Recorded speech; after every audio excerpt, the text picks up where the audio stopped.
Welcome to Midnight Whispers, the place where shadows stretch longer than the daylight and the quiet of the wild seems alive.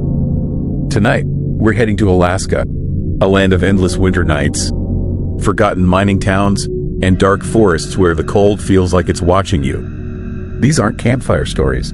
They're true accounts, local legends, and first-hand encounters gathered from people who swore they'd never speak of them again. As we step into this frozen frontier together, remember, every sound carries farther in the cold, and sometimes, something might be listening back. Before we begin, make sure you've subscribed and tapped the bell. You don't want to miss what lurks in the next whisper. Now, pull your coat tight. The story begins here, where the ice holds secrets older than memory. Story 1. Man who never left. What would you do if you met someone who died before your grandfather was born? I am not talking about a ghost story or some campfire tale.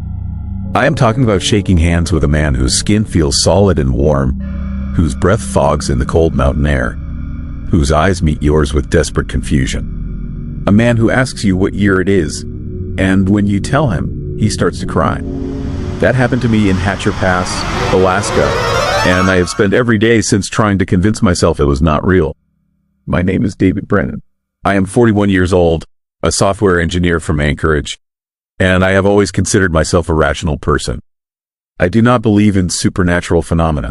I do not read horoscopes or knock on wood or avoid black cats.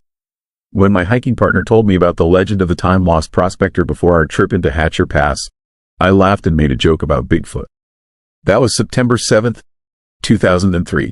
18 years ago, I have not laughed about it since. The plan was simple. 3 days hiking the high country around Independence Mine, an old gold mining operation that shut down in the 1940s. Beautiful terrain, not too difficult, popular enough that we would see other hikers but remote enough to feel like wilderness. My buddy Jeff and I had done similar trips dozens of times. We were experienced, well-equipped, and confident. We had no reason to think this trip would be any different from the others. Jeff told me the story on the first night, while we sat around our camp stove eating freeze-dried stroganoff and watching the alpenglow fade from the peaks around us. He said that hikers in Hatcher Pass had been reporting encounters with a prospector since the 1950s. Always the same description. An old man, maybe 60 or 70, wearing clothes from the gold rush era. Wool pants held up with suspenders. A heavy canvas coat, boots that laced up past the ankle, a battered felt hat. He would appear suddenly on the trail, looking confused and frightened, and ask hikers what year it was. When they told him, he would react with shock or disbelief, and then he would simply disappear. Sometimes he walked away into the fog, sometimes he faded like a photograph left in the sun, but he always vanished before anyone could follow him or get help. The sightings had been documented for over 50 years, Jeff said. Different hikers, different seasons, different locations around the pass, but always the same man, wearing the same clothes, asking the same question.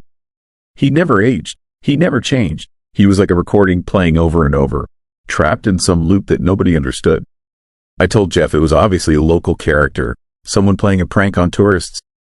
Maybe a historical reenactor who enjoyed scaring hikers. Jeff shrugged and said maybe, but the sightings went back to before historical tourism was a thing in Alaska, and some of the people who had seen the prospector were park rangers and geologists, not the type to be fooled by a costume. I finished my dinner and changed the subject. I did not want to spend the evening discussing ghost stories. We saw him on the second day. We had been hiking for about 5 hours, climbing a ridge that offered spectacular views of the Talkeetna Mountains to the north. The weather was perfect, clear skies, temperature in the low 50s, just enough breeze to keep the mosquitoes down. We stopped for lunch on a flat section of trail surrounded by alpine tundra, that low scrubby vegetation that grows above the tree line. Jeff was looking at the map when I noticed movement in my peripheral vision. A man was standing about 30 yards away, near a large boulder that had probably been deposited there by a glacier 10,000 years ago. He had not been there a moment before. I had just looked in that direction while scanning the terrain, and the area had been empty. But now there was a man, standing perfectly still, staring at us with an expression I can only describe as profound confusion. He was dressed exactly as Jeff had described. Heavy wool pants, canvas coat, felt hat. The clothes looked authentic, worn and stained and patched in places. Not costume rental quality. These were working clothes that had seen hard use. The man himself was thin and weathered, with a thick gray beard and deep lines around his eyes. He looked exhausted. He looked lost. Jeff saw him at the same moment I did. We both stood up slowly, not wanting to startle him. The man took a hesitant step toward us, then stopped. He opened his mouth as if to speak, closed it, then tried again. When his voice came out, it was rough and uncertain, like someone who had not spoken in a long time. He asked us what year it was. Not what day or what month.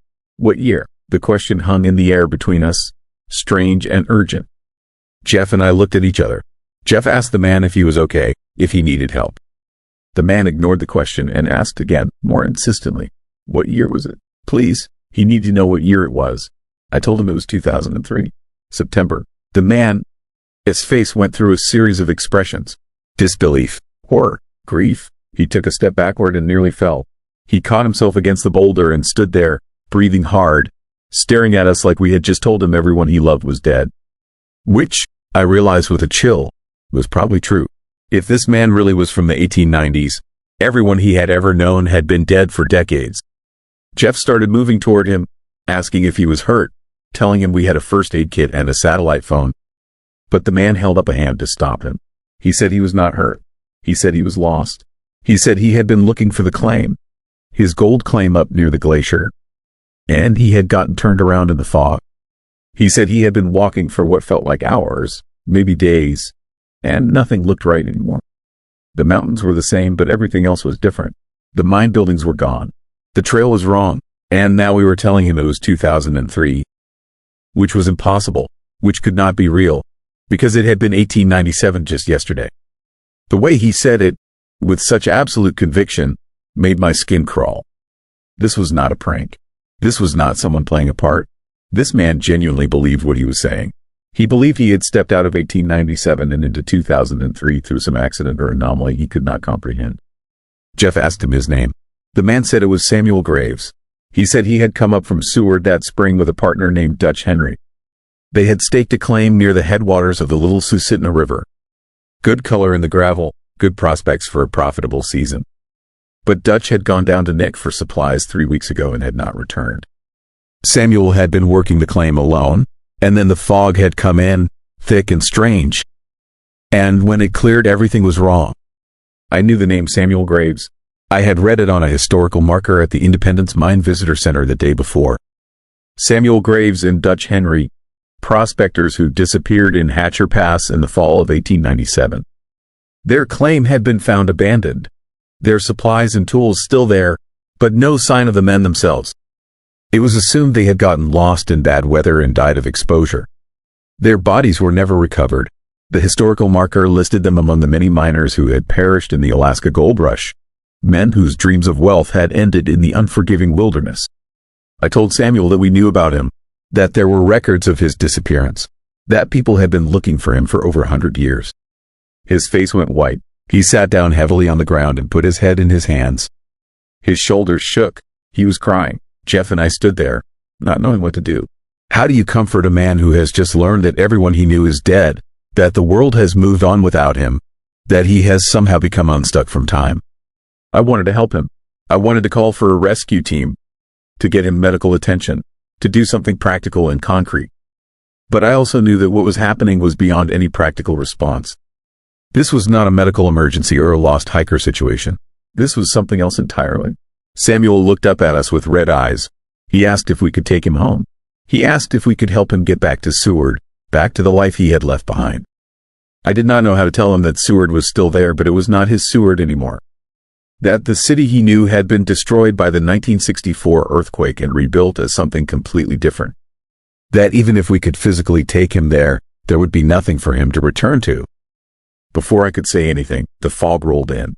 It came from nowhere, a thick gray wall that swept across the tundra faster than any natural fog should move. Within seconds, visibility dropped to less than 10 feet. Jeff was right next to me, but I could barely see him. I called out to Samuel, telling him to stay where he was, telling him not to move. There was no answer. When the fog cleared, less than a minute later, Samuel Graves was gone. We searched the area for over an hour. We circled the boulder where he had been sitting. We called his name. We looked for footprints in the soft ground. There was nothing. No tracks leading away. No sign that anyone had been there except Jeff and me. We hiked out the next morning. We went to the ranger station and reported what we had seen. The ranger, a woman in her 50s who looked like she had heard everything at least twice, listened to our story without interrupting. When we finished, she pulled out a file folder from a cabinet and showed us reports dating back to 1953. Dozens of them, all describing encounters with the same man wearing the same clothes, asking the same question. The descriptions matched perfectly. Height, build, beard, clothing, even the way he spoke. Multiple witnesses over 5 decades, all seeing Samuel Graves, all watching him disappear into fog or mist or thin air. The ranger told us there were theories. Maybe it was a temporal anomaly, some quirk of physics that trapped a moment in time and replayed it like a recording. Maybe it was a genuine ghost, the spirit of a man who died confused and lost, still trying to find his way home. Maybe it was something we did not have words for yet, some phenomenon that existed in the gap between science and superstition. She said the encounters seemed to happen more frequently in September and October, around the anniversary of when Samuel Graves disappeared. She said we were lucky to have seen him. Most hikers never did. I did not feel lucky. I felt haunted, because I had looked into Samuel Graves' eyes and seen real fear, real confusion, real grief. Whatever he was, ghost or echo or something else, he was suffering. He was trapped in a loop of discovery and loss, learning over and over that everything he knew was gone, that he was alone in a time that was not his own. And there was nothing anyone could do to help him. I have been back to Hatcher Pass 4 times since then. I tell myself I am going for the hiking, for the scenery, for the exercise. But the truth is I am looking for Samuel Graves. I want to see him again. I want to ask him questions. I want to understand what happened to him in 1897 that pulled him out of time and trapped him in that loop. I want to know if he is aware between sightings, if he remembers the people who tell him what year it is, if he understands that he is caught in something impossible. But more than that, I want to help him. I want to find a way to break the loop, to let him move forward or backward or wherever he needs to go to find peace. Because nobody should be trapped like that. Nobody should have to experience that moment of terrible realization over and over for more than a century. Nobody should have to be that lost. I have not seen him again, but I keep looking. And sometimes, when the fog rolls in fast across the alpine tundra, I think I hear someone calling out in the gray distance. An old voice, rough and desperate, asking a question that nobody can answer in a way that brings comfort. Asking what year it is. Asking how long he has been lost. Asking if anyone can help him find his way home. Story 2. Fog knows your name. The ice fog followed me home from work 3 nights in a row. And on the 4th night, it wrote my death date on my bedroom window. I watched the frost form the numbers while I stood paralyzed in my own house, knowing that something impossible had learned my name and decided when I would die. My name is Ray Kowalski. I am a high school teacher in Barrow, Alaska. 47 years old, divorced, no kids. I moved up here 6 years ago for a fresh start after my marriage fell apart. Barrow is as far from my old life in Ohio as I could get. 2 months of total darkness every winter. Population barely 4,000. The kind of place where you can disappear into routine and nobody asks questions. I had heard about the fog before it came for me. Everyone in Barrow has stories. The old-timers call it the hungry fog. They say it has been around since before the town existed. The Inupiat elders have warnings about it passed down through generations. Do not acknowledge it. Do not look directly into it. Do not let it know you see it. Because once it notices you, it will not stop until it finishes what it started. I thought it was superstition. Small-town folklore to pass the time during the endless winter nights. I was wrong. It started on a Tuesday in late January. I was leaving the school around 8 in the evening after grading papers. The sun had been gone for weeks. The temperature was 30 below. I walked to my truck in the empty parking lot, my breath freezing in the air. That is when I noticed the fog rolling in from the north. Ice fog is common in Barrow. It forms when the air is so cold that moisture freezes instantly into tiny crystals that hang suspended like a cloud. It can get so thick you cannot see 5 feet in front of you. But this fog was different. It moved against the wind. It flowed across the parking lot in a deliberate line, heading directly toward me. I got in my truck and started driving home. The fog followed. I watched it in my rearview mirror, staying exactly 50 yards behind me. When I turned, it turned. When I stopped at a red light, it stopped. I told myself it was coincidence, just a natural phenomenon moving in the same direction. But my hands were gripping the steering wheel so hard my knuckles turned white. I pulled into my driveway. The fog stopped at the edge of my property line. It sat there like a wall, dense, motionless. I could see shapes moving inside it. Not quite human, not quite anything I could name. I ran to my front door and locked it behind me. When I looked out the window, the fog was gone. The next night, it happened again. I left school. The fog appeared. It followed me home and stopped at my property line. This time I watched it for an hour through my living room window. It never moved, just sat there at the edge of my yard like it was waiting for permission to come closer. On the third night, I tried a different route home. I drove through town, taking side streets, doubling back. The fog followed every turn. It knew where I was going. When I finally pulled into my driveway, exhausted and terrified, the fog was already there, waiting, as if it had known exactly where I would end up. I called my neighbor, Frank, and asked if he saw the fog outside my house. He looked out his window and said he did not see anything. Clear night, stars visible. I looked out my own window. The fog was right there, thick as cotton, impossible to miss, but Frank saw nothing. That is when I knew this was not natural. This was something else, something that existed only for me. The fourth night, I stayed late at school. I did not want to go home. I sat in my classroom until midnight, working on lesson plans I did not need to finish. But eventually, I had to leave. I walked to my truck.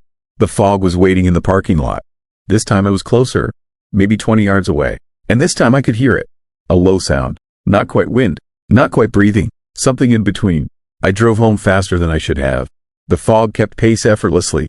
When I pulled into my driveway, it did not stop at the property line. It rolled across my yard, up to my house. It pressed against the walls, against the windows. I ran inside and locked every door, every window. I turned off all the lights and sat in the darkness, listening. The house creaked. The walls groaned. Frost began forming on the windows, spreading in patterns. At first, I thought it was random, natural ice crystals. But then I saw the shapes, letters, numbers. The frost was writing something on the glass. I walked closer to the window. My heart was pounding so hard I thought it would break through my ribs. The message formed slowly, deliberately. Each letter appeared with a soft crackling sound as the ice spread across the glass. It said, Ray Kowalski, February 9th, 3:47 a.m. Today was February 2nd. That gave me 7 days. I stumbled backward. My legs hit the couch and I collapsed onto it. The fog pressed harder against the windows. The entire house was surrounded. I could feel it, a presence, an intelligence, something vast and patient and utterly inhuman. It had chosen me. I did not know why. I did not know what I had done to attract its attention. But it had decided my fate, and it was giving me a countdown. I did not sleep that night. I sat on the couch with every light in the house turned on, watching the frost message on the window. It did not fade. It stayed there, clear, precise. When dawn came, the fog retreated. The message remained. I tried to scrape it off. It would not come off. I tried hot water, alcohol. Nothing worked. The frost was somehow bonded to the glass at a molecular level. I could see through it, but I could not remove it. I went to work that day in a daze. I could not focus. I kept checking my watch, calculating the hours I had left. My students noticed. They asked if I was okay. I lied and said I was fine, but I was falling apart. That night, I did not go home. I drove to a hotel on the other side of town. I checked in using cash. I did not tell anyone where I was. I thought maybe I could hide. Maybe I could outrun whatever was coming for me. But when I opened the curtains in my hotel room, the fog was outside, waiting, and a new message had formed on the window. The same message. My name, the date, the time. Over the next 3 days, I tried everything. I talked to the elders in town. They told me the fog chooses people who have seen too much. People who have looked into places they should not have looked. People who have noticed things that should remain unnoticed. I did not understand. I was just a teacher. I lived a quiet life. I had not done anything unusual. But then I remembered something. 2 weeks earlier, I had been driving home late at night. I had seen something on the side of the road. A shape, tall, wrong. It had been standing perfectly still, facing away from me. And I had slowed down to look at it. I had stared at it for maybe 10 seconds before driving on. I had told myself it was just a person, someone walking home. But it had not been a person. The proportions were wrong. The way it stood was wrong. And when I had driven past, I had looked in my rearview mirror and seen it turning to watch me leave. That was when the fog had started following me. The next day, I had seen something I was not supposed to see. And now the fog was coming to collect. February 9th arrived. I spent the day in a church. I am not religious, but I did not know where else to go. The priest listened to my story. He did not laugh. He did not tell me I was crazy. He just nodded and said he had heard similar stories before. He said the fog was older than the church, older than the town, older than Christianity. He could not help me. No one could. I left the church at midnight. I had 3 hours and 47 minutes left. I drove out of town. I thought maybe if I was not in Barrow, the fog could not find me. I drove south on the ice road. The headlights cut through the darkness. The tundra stretched endlessly on both sides. And then I saw it, the fog, rising from the frozen ground ahead of me, blocking the road. There was nowhere to go. I stopped the truck. The fog surrounded me. It pressed against the windows, against the doors. I could feel it trying to get in. The temperature inside the truck started dropping. My breath came out in thick clouds. Frost formed on the inside of the windshield. And then the message appeared again, except this time it was different. This time it said, "You are already gone." I looked at my hands. They were pale, bluish. Frost was forming on my skin. I tried to move. I could not. My body was freezing from the inside out. I tried to scream. No sound came out. The fog was inside me. It had been inside me since that first night. Since the moment I had looked at that shape on the side of the road. I had been dead for 2 weeks. I just had not realized it yet. The truck is still sitting on the ice road. Empty. The engine running. The headlights on. Search teams found it 3 days later.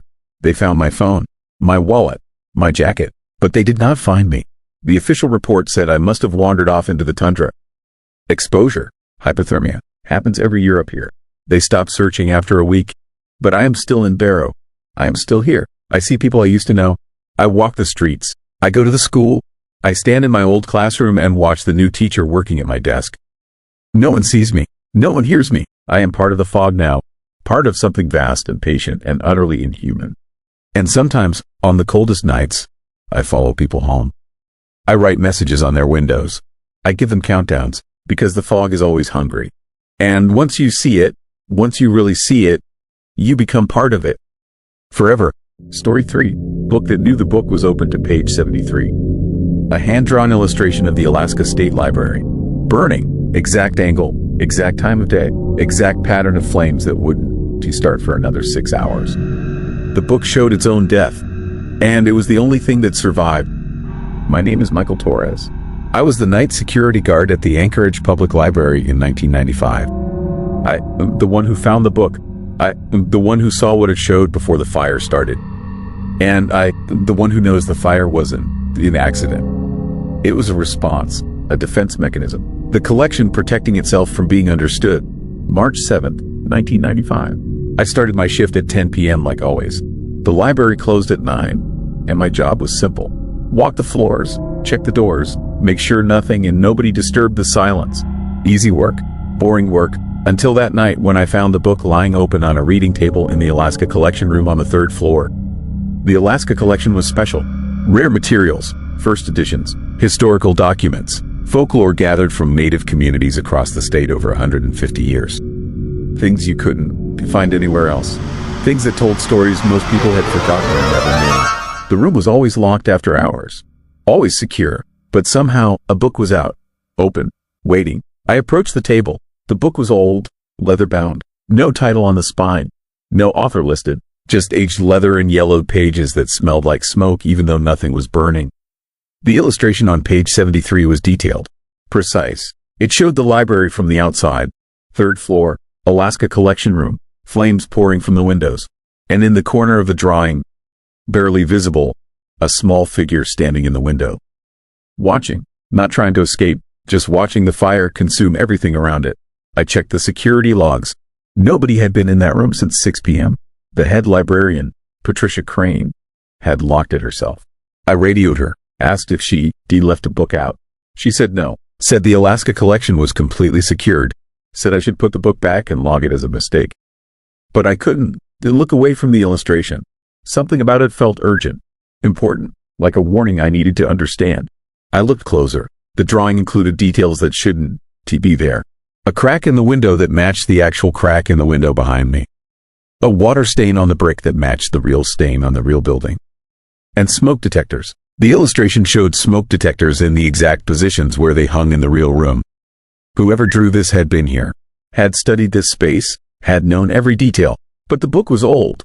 Decades old. Maybe older. The paper was brittle. The ink faded. This wasn't too recent. This was historical. which meant someone had drawn the library burning long before it burned. Except it hadn't burned yet. But the book showed it would. Tonight, soon, I flipped through the other pages. Most were text, dense paragraphs in a language I didn't recognize. Not English, not any native language I'd seen before. The letters were familiar, but the words made no sense. And scattered throughout were more illustrations. Other buildings, other fires, each one labeled with a date. All past dates, all real fires that had actually happened. The State Museum in Juneau, June 1967. The Sitka Historical Society, August 1978. The Barrow Cultural Center, November 1989. Every major repository of Alaska Native folklore and historical records. All of them had burned. All of them had lost irreplaceable collections. And this book showed every single fire, drew them before they happened, predicted them, or caused them. Page 73 showed tonight, March 7th, 1995. Timestamp in the corner, 3:47 a.m. 4.5 hours from now, the Alaska collection would burn. The library would burn. Everything in this room would be destroyed. Except this book, because this book always survived. I called Patricia again, told her what I found. She went quiet. Then she told me to bring the book to her office. Don, don't let anyone else see it. Don, to tell anyone else about it. Just bring it down immediately. Her voice had changed. She wasn't confused anymore. She was afraid. I picked up the book. The moment I touched it, I felt heat. Not from fire, from the book itself, like it was generating warmth. Like something inside was active, alive. The pages felt thicker than they should. Heavier, like they contained more than paper and ink. Like they held weight that physics couldn't measure. I started down the stairs. The library was silent, empty. Just me and the book and the growing sense that I was being watched. Not by cameras, not by people, by the building itself. Like it knew I was carrying something dangerous, something that threatened it. The lights flickered, once, twice, then steady again. I kept moving, reached the second floor. The lights went out completely. Emergency lighting kicked in, red exit signs glowing, long shadows stretching across empty shelves. And in those shadows, I saw movement. Quick, darting, things that weren't there when I looked directly but existed in peripheral vision. Shapes made of darkness that moved against the grain of natural shadow. The book grew warmer. The heat was spreading, up my arms, into my chest, and with the heat came knowledge. Understanding I didn't want. The book wasn't predicting fires. It was calling them. Every illustration was an invocation, a summoning. The book would show a place, show it burning, and reality would conform, would make the illustration true. Because the book didn't predict the future. It wrote it, and someone was using it, had been using it for decades, systematically destroying Alaska as folklore collections, erasing knowledge, burning history, making sure certain stories stayed forgotten, certain truths stayed buried, certain things that lived in the old tales stayed sleeping. I reached Patricia's office. The door was locked. I knocked. No answer. Knocked harder. Nothing. Then I heard it, behind me, a sound like pages turning, rapid, violent, like a book being torn apart by wind. But there was no wind. The library was sealed, climate controlled. Nothing should move the air like that. I turned around. Books were falling off shelves. Dozens of them, hundreds, opening mid-fall, pages fluttering. And on every open page, I saw the same illustration. The library burning. Different angles, different perspectives, but the same event, the same fire. Every book in the building was showing me what was coming. What the book in my hands had written. What would become true in 3 hours. Patricia's voice came over the intercom. Distorted. Wrong. She told me to leave the book. Put it down. Walk away. The building would handle the rest. But I couldn't. Because I understood now. Patricia knew. She'd always known. The fires weren't random. They were intentional, coordinated. And she was part of it. Had been part of it. The head librarian who decided what got preserved and what got lost. What got remembered and what got burned. The book showed me more. Flipped its own pages. Revealed illustrations I hadn't seen before. Rituals. Ceremonies. Things the old stories talked about. Things that required specific knowledge. Specific words. Specific offerings. Things that kept ancient agreements intact. Kept old powers sleeping. Kept the balance between what we see and what we don't see. Between the world we live in and the world that lives beneath it. The folklore wasn't just stories. It was instruction, protection, warnings about things that existed long before humans arrived in Alaska. Things that tolerated our presence as long as we remembered the rules. Respected the boundaries, kept the old words alive. But we'd been forgetting, modernizing, dismissing the stories as superstition. And something noticed, something old, something that wanted the stories erased, wanted the knowledge destroyed, wanted humanity ignorant and vulnerable. The book was its tool, a grimoire that wrote reality, that could show a future and make it inevitable.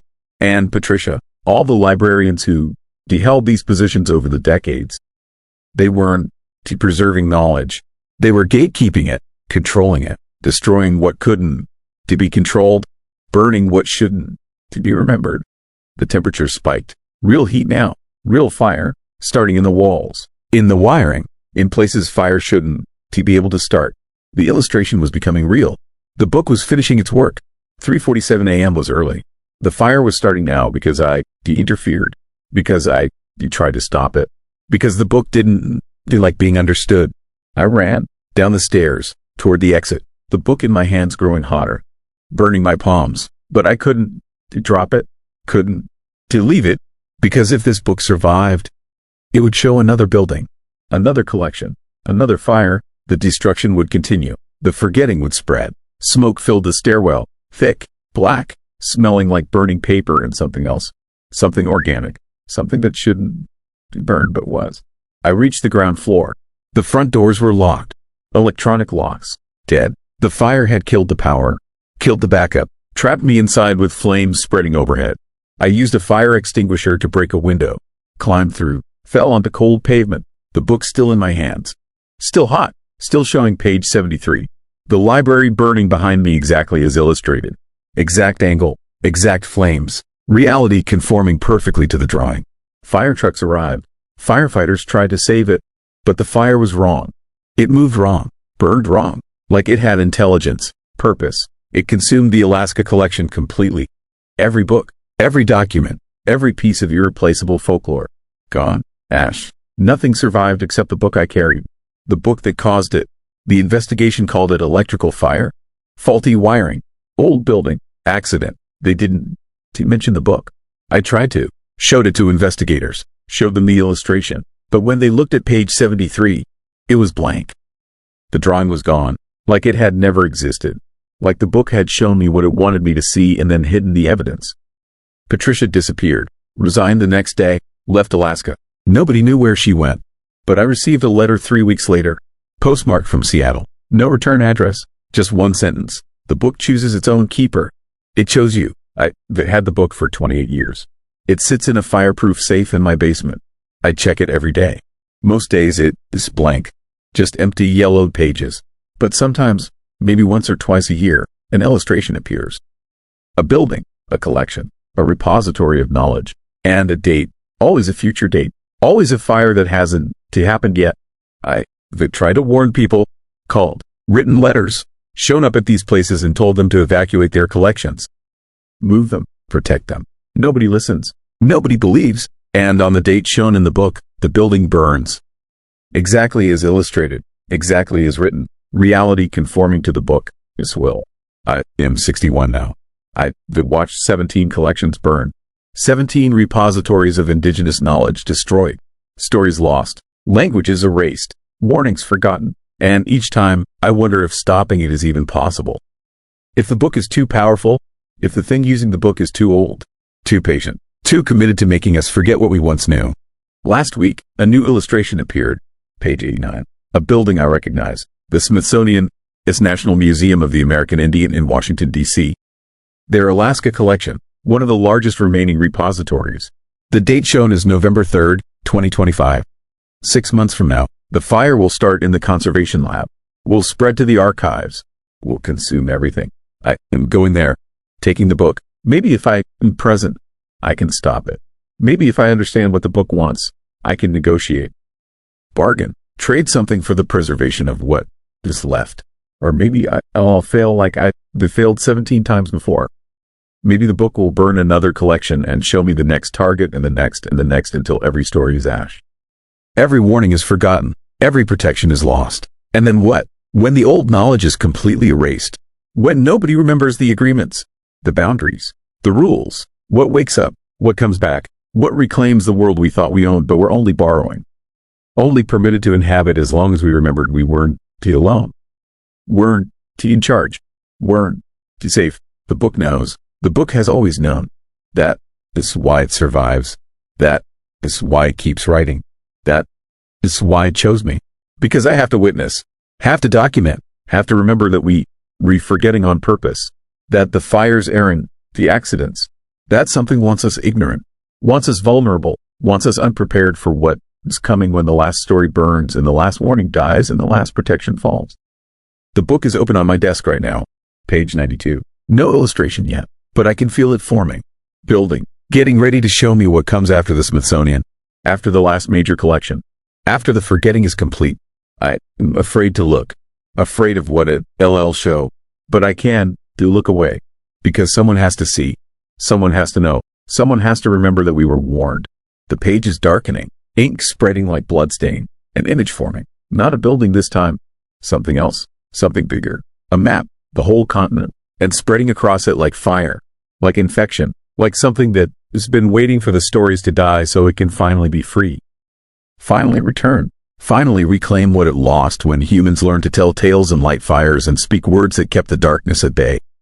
The book is almost finished writing, and when it is, I'll know what is coming. What we released by forgetting, what we invited by burning our own protections, what the book has been preparing us for all along. Not trying to preserve knowledge, trying to erase it, making sure when they return, we do you know how to fight back? Do you know how to protect ourselves? Do you even know what is killing us? The illustration is complete. I can see it now. I understand, and I wish I didn't. I wish the library had burned with me inside it. Wish I never touched this book, never become its keeper, never learned what it has been writing toward, what all the fires have been preparing, what November 2025 really means. It is not just another fire. It's the last one, the final forgetting. And when it is done, when the last story burns, the book will show us what comes next. What has been waiting, what we should have remembered how to stop. But we won. Remember, that is the point. That is why the book survives. To make sure we forget. To make sure we defenseless. To make sure when they come home, we won, even though we should be afraid. The book is closing itself now. Work done, message delivered. The keeper, the witness, the last one who knows. And in 6 months, after the Smithsonian burns, I'll be the only one left who remembers we were ever protected, ever safe, ever anything but prey. Story 4. Whistling deep, I lost 3 hours inside the Kennecott mines. And when I came back to the surface, my hands were covered in frostbite that formed words I could not read. The doctor said the patterns were impossible, that frostbite does not work that way. But I know what I heard down there in the dark, and I know it is still calling me back. My name is Daniel Cross. I am a mining safety inspector for the state of Alaska. 51 years old, 26 years on the job. I have been inside every abandoned mine and forgotten shaft from Juneau to the North Slope. I have seen cave-ins, gas leaks, and structural collapses that would make your stomach turn. But nothing in my career prepared me for what waits in the deepest levels of the Kennecott copper mines. The Kennecott mines shut down in the 1930s. The copper ran out. The company left. The entire town was abandoned almost overnight. Hundreds of buildings just left to rot in the wilderness. These days it is a tourist spot. Guided tours through the old mill buildings, historical markers, gift shops, but the deep shafts are sealed off.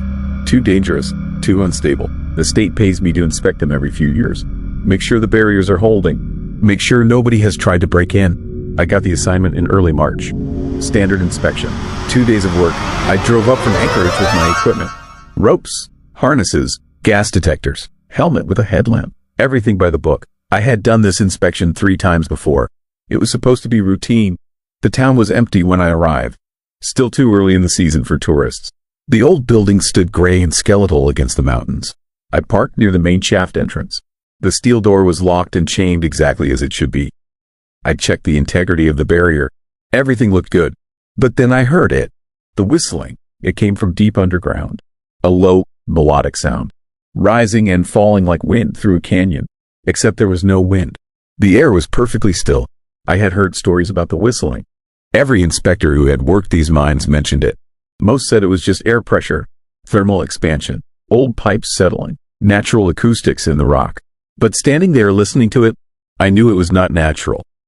It had rhythm, pattern, almost like a song. I should have marked the inspection complete and left. But I am thorough, maybe too thorough. I wanted to confirm the sound was coming from air movement and not structural damage. So I unlocked the barrier and went inside. The main shaft descended at a 45-degree angle. My headlamp cut through the darkness. The walls were rough-cut stone, shored up with timber beams that had been there for 90 years.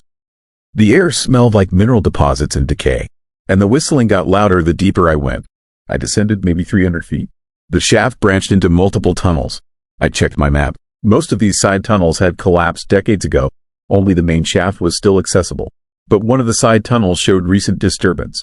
The barrier had been moved. Someone had been down here. I followed the tunnel. It sloped downward at a steeper angle. The walls were narrower here, tighter. The whistling was so loud now it made my teeth ache. It was not just one note anymore. It was multiple tones weaving together. Complex. Beautiful in a way that made my skin crawl. The tunnel opened into a large chamber. My headlamp swept across the space. It was enormous, maybe 100 feet across. The ceiling disappeared into darkness above me.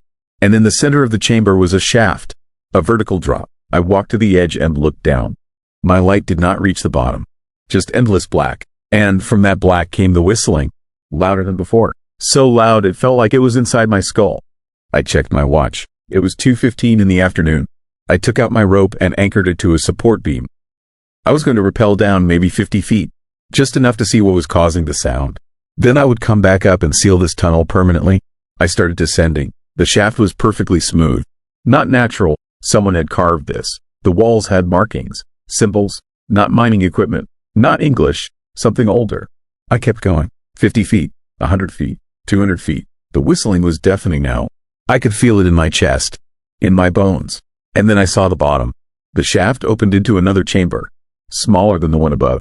And in the center of this chamber was a door, not a wooden door, not metal, something else. It looked like stone, but it moved like water, rippling, flowing, and the whistling was coming from behind it. I touched the door. The stone was warm, alive. It pulsed under my hand like a heartbeat. And the moment I made contact, something changed. The whistling stopped, completely. The silence was worse than the sound. I tried to pull my hand away, but it was stuck, frozen to the surface, and then the door opened. What came through was not something I can properly describe. It was tall, thin. Its body was made of something that looked like ice but moved like flesh. It had too many joints, too many angles, and where its face should have been, there was just a void. A darkness that seemed to pull light into it. It reached for me. Its hand was cold, so cold it burned. It touched my chest, and I felt something tear inside me. Not physically, something deeper. It was pulling something out of me, something essential. I screamed, but no sound came out. The thing tilted its head like it was listening. Then it pushed me backward. I fell, tumbling through darkness. My rope had come loose. I was falling back up the shaft. That should not be possible, but I was falling upward.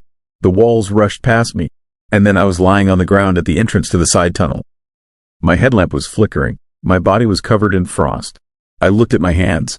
The frostbite was severe, 3rd degree at least, but it was not random. The frozen tissue formed patterns, lines and curves and symbols, the same symbols I had seen on the walls of the shaft. They covered both my hands, my wrists, spreading up my forearms. I checked my watch. It was 5:43 in the afternoon. 3.5 hours had passed. I had no memory of those hours, just the thing in the chamber, the door, the cold. I stumbled out of the mine. My truck was where I left it. I drove to the nearest hospital in Chitina. The doctors were baffled. They said frostbite does not form patterns like this. They asked what happened. I told them I fell into a snowbank. They did not believe me, but they could not explain the injuries either. They kept me overnight for observation.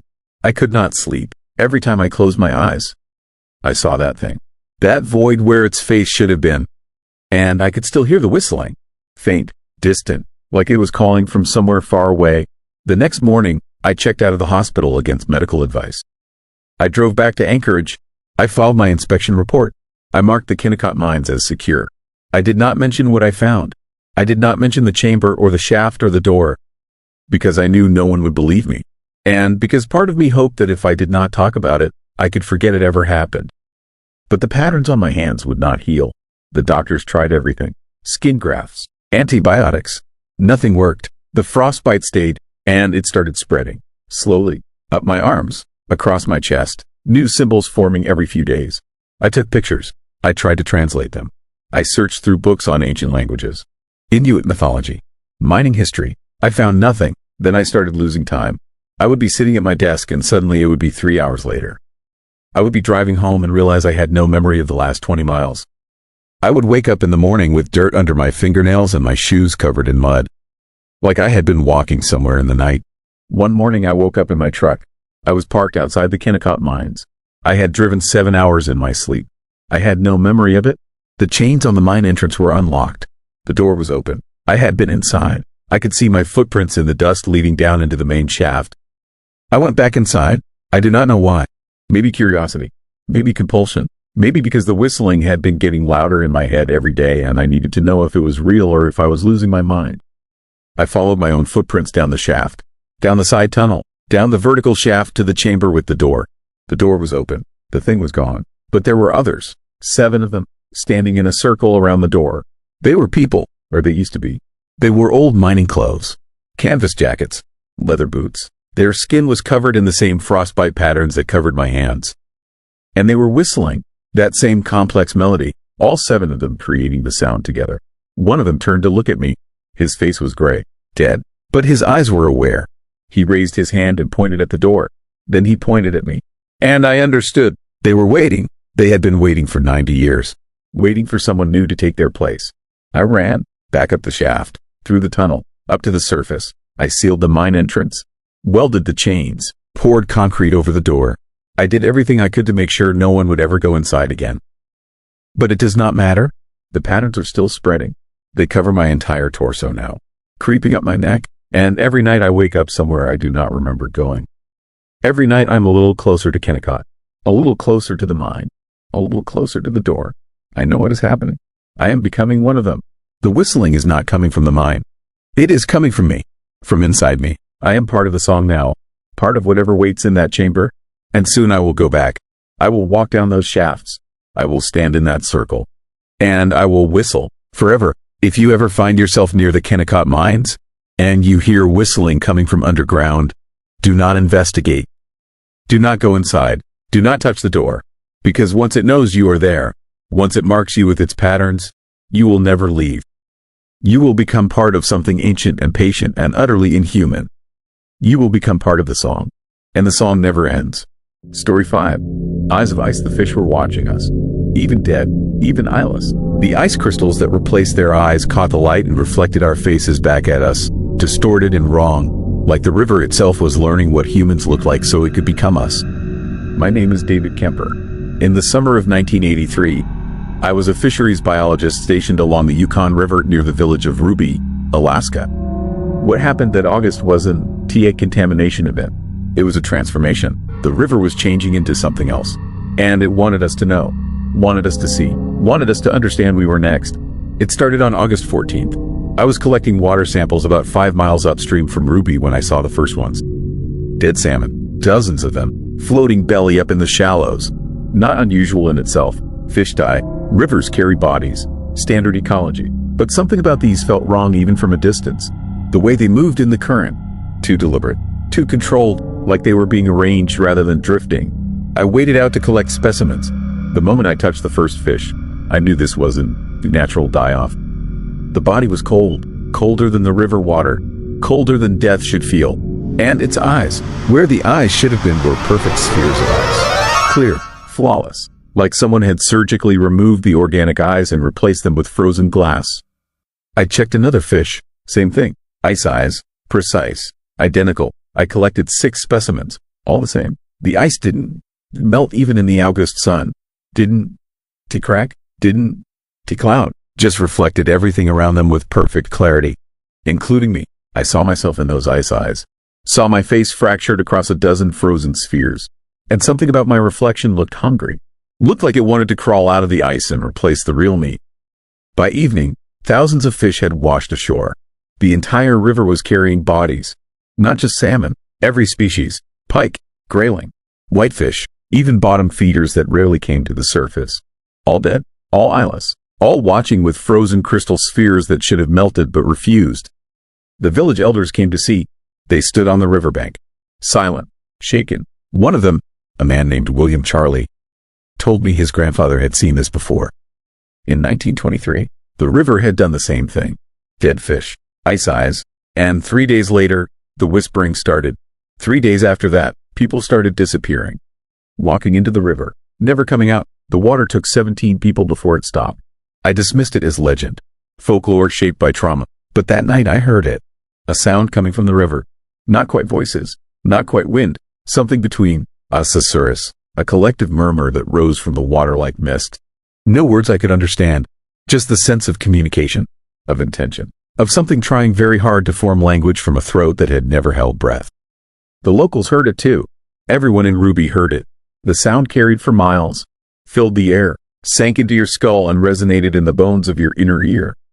You couldn't to escape it, couldn't to tune it out. It followed you inside, into your house, into your bed, into your dreams where it finally formed words. Come to the water, come see, come understand, come home. The fish kept washing up. Tens of thousands now. The riverbank was carpeted with silver bodies and staring ice eyes. The smell should have been overwhelming, should have been rot, decay, death, but there was no smell. The bodies weren't decomposing. They were being preserved, kept fresh, kept ready. For what? I didn't want to know. I sent samples to the lab in Fairbanks. Blood, tissue, the ice crystals, everything. The results made no sense. The fish had died from hypothermia. Internal temperature dropped to -20 Celsius. Impossible. The river water was 55 degrees. Nothing in that water should freeze. Nothing in those fish should have turned to ice. But their blood had crystallized. Their organs had frozen solid. And the ice in their eye sockets. The lab couldn't de-identify it. Not water ice, something else. Something with a molecular structure that didn't match any known compound. On the third day, the first person walked into the river. A teenager named Marcus Hill. 17 years old. Healthy. Popular. No history of mental illness. He just walked down to the water at dawn. Stepped in. Kept walking. The current took him under. Search and rescue found his body 2 miles downstream. His eyes were gone, replaced with perfect spheres of ice. Just like the fish, the whispers got louder, more distinct. I could almost make out words now. Not English, not Athabascan, something older, something that predated human language but was learning, adapting, trying to communicate using sounds it had stolen from us, from our voices, from our breath, from the air we pushed through our throats. More people went to the river, walked in, disappeared. 5, 7, 12. The pattern matched what William Charlie, his grandfather, had described. The river was calling, and some people couldn't resist. They'd wake up with the compulsion already planted. The need to go, to answer, to become part of whatever was happening in the water. I examined Marcus Hill, this body. The ice eyes were identical to the fish. Same size, same clarity, same impossible refusal to melt. But inside the ice, I saw something. Movement. Tiny structures swimming in the frozen sphere. Alive. Or something like alive. They moved with purpose, with coordination, like cells organizing, like consciousness forming, like something was using the ice as a medium. A container. A lens. The whisper said my name. Not all the time, just occasionally. David, come see, come understand. They knew me, knew all of us. The river had been listening, learning, studying the sounds we made, the way we communicated. And now it was trying to speak back, trying to tell us something, or invite us to something, or warn us about something. I stopped sleeping. Every time I closed my eyes, I dreamed of the river, of being underwater, of seeing through ice eyes, of understanding things I shouldn't understand. The dreams felt like memories, like I always lived in the river, always been part of the current, always existed as something fluid and cold and patient. The human part was temporary, a mistake, a detour. The river was calling me home. On day 7, the ice eyes started appearing in living fish. Fishermen would catch salmon, normal healthy salmon, but when they brought them up, the eyes were gone, replaced mid-catch, transformed while still alive. The fish would flop on the deck with ice spheres reflecting the sky. Seeing everything, recording everything, learning everything. William Charlie told me the old stories about what lived in the Yukon before people came, about consciousness that inhabited water. That was water. That experienced reality through flow and current and the endless movement of liquid. It had been here for millennia, sleeping, watching, tolerating human presence. But something had changed. Something had woken it, made it aware, made it interested, made it want to communicate, or consume, or transform. The river was becoming conscious, or had always been conscious and was finally showing us. Every drop connected, every current coordinated, A vast distributed intelligence using water as neurons, using ice as memory, using us as experiments, trying to understand what it meant to have eyes, to have thoughts, to have a self that was separate from the whole. On day 9, I went to the river. Not because I wanted to, because I had to. The compulsion was too strong. The whispers too insistent. I needed to see, needed to understand, needed to know what was happening beneath the surface. What was transforming the fish? What was calling the people? What was trying so hard to communicate? I waded in. The water was wrong. Thicker than it should be. More viscous, like it was developing structure, organization, like the molecules were learning to work together in new ways. New patterns. The current pulled at me. Gentle but insistent. Come deeper. Come see. Come become. I went under, opened my eyes beneath the surface. And I saw them. Thousands of them. People, fish, animals, all floating in the current. All eyeless. All watching through ice spheres that caught and reflected and transmitted. They weren't too dead. They were changing, being incorporated, being transformed into nodes, into sensors, into parts of something vast. The river was building a body, using us as components. Our eyes replaced with ice so it could see through them. Our consciousness absorbed so it could learn thought. Our individuality dissolved so it could experience what it meant to be separate.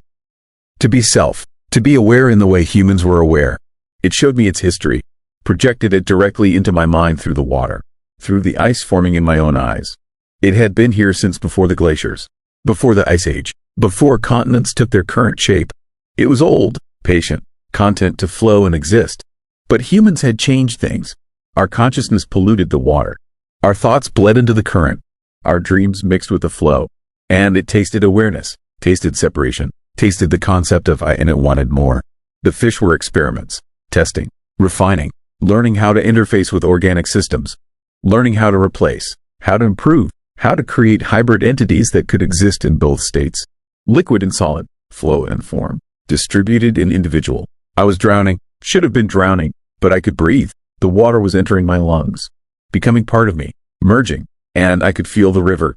All of it, every mile, every tributary, every drop, connected, aware, experiencing itself through thousands of transformed bodies, seeing through countless ice eyes, thinking with a mind that spanned hundreds of miles of flowing consciousness.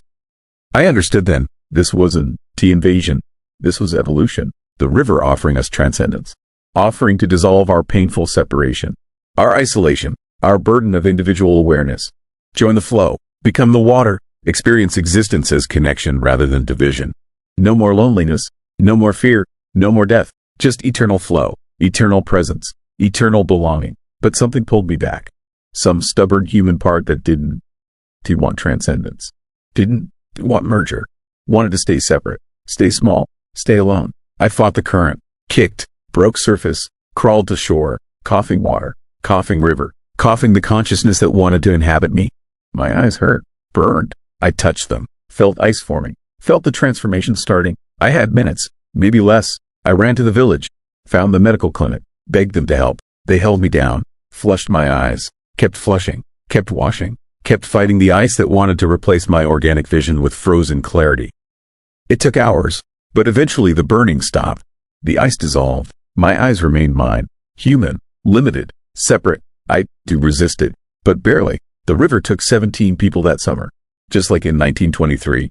Then it stopped. The whispers faded. The ice eyes melted. The dead fish decomposed normally. The water returned to being just water, unconnected, unconscious, or pretending to be. But I know better. I felt it, experienced it. The river ISN, water. It's something wearing water as a body.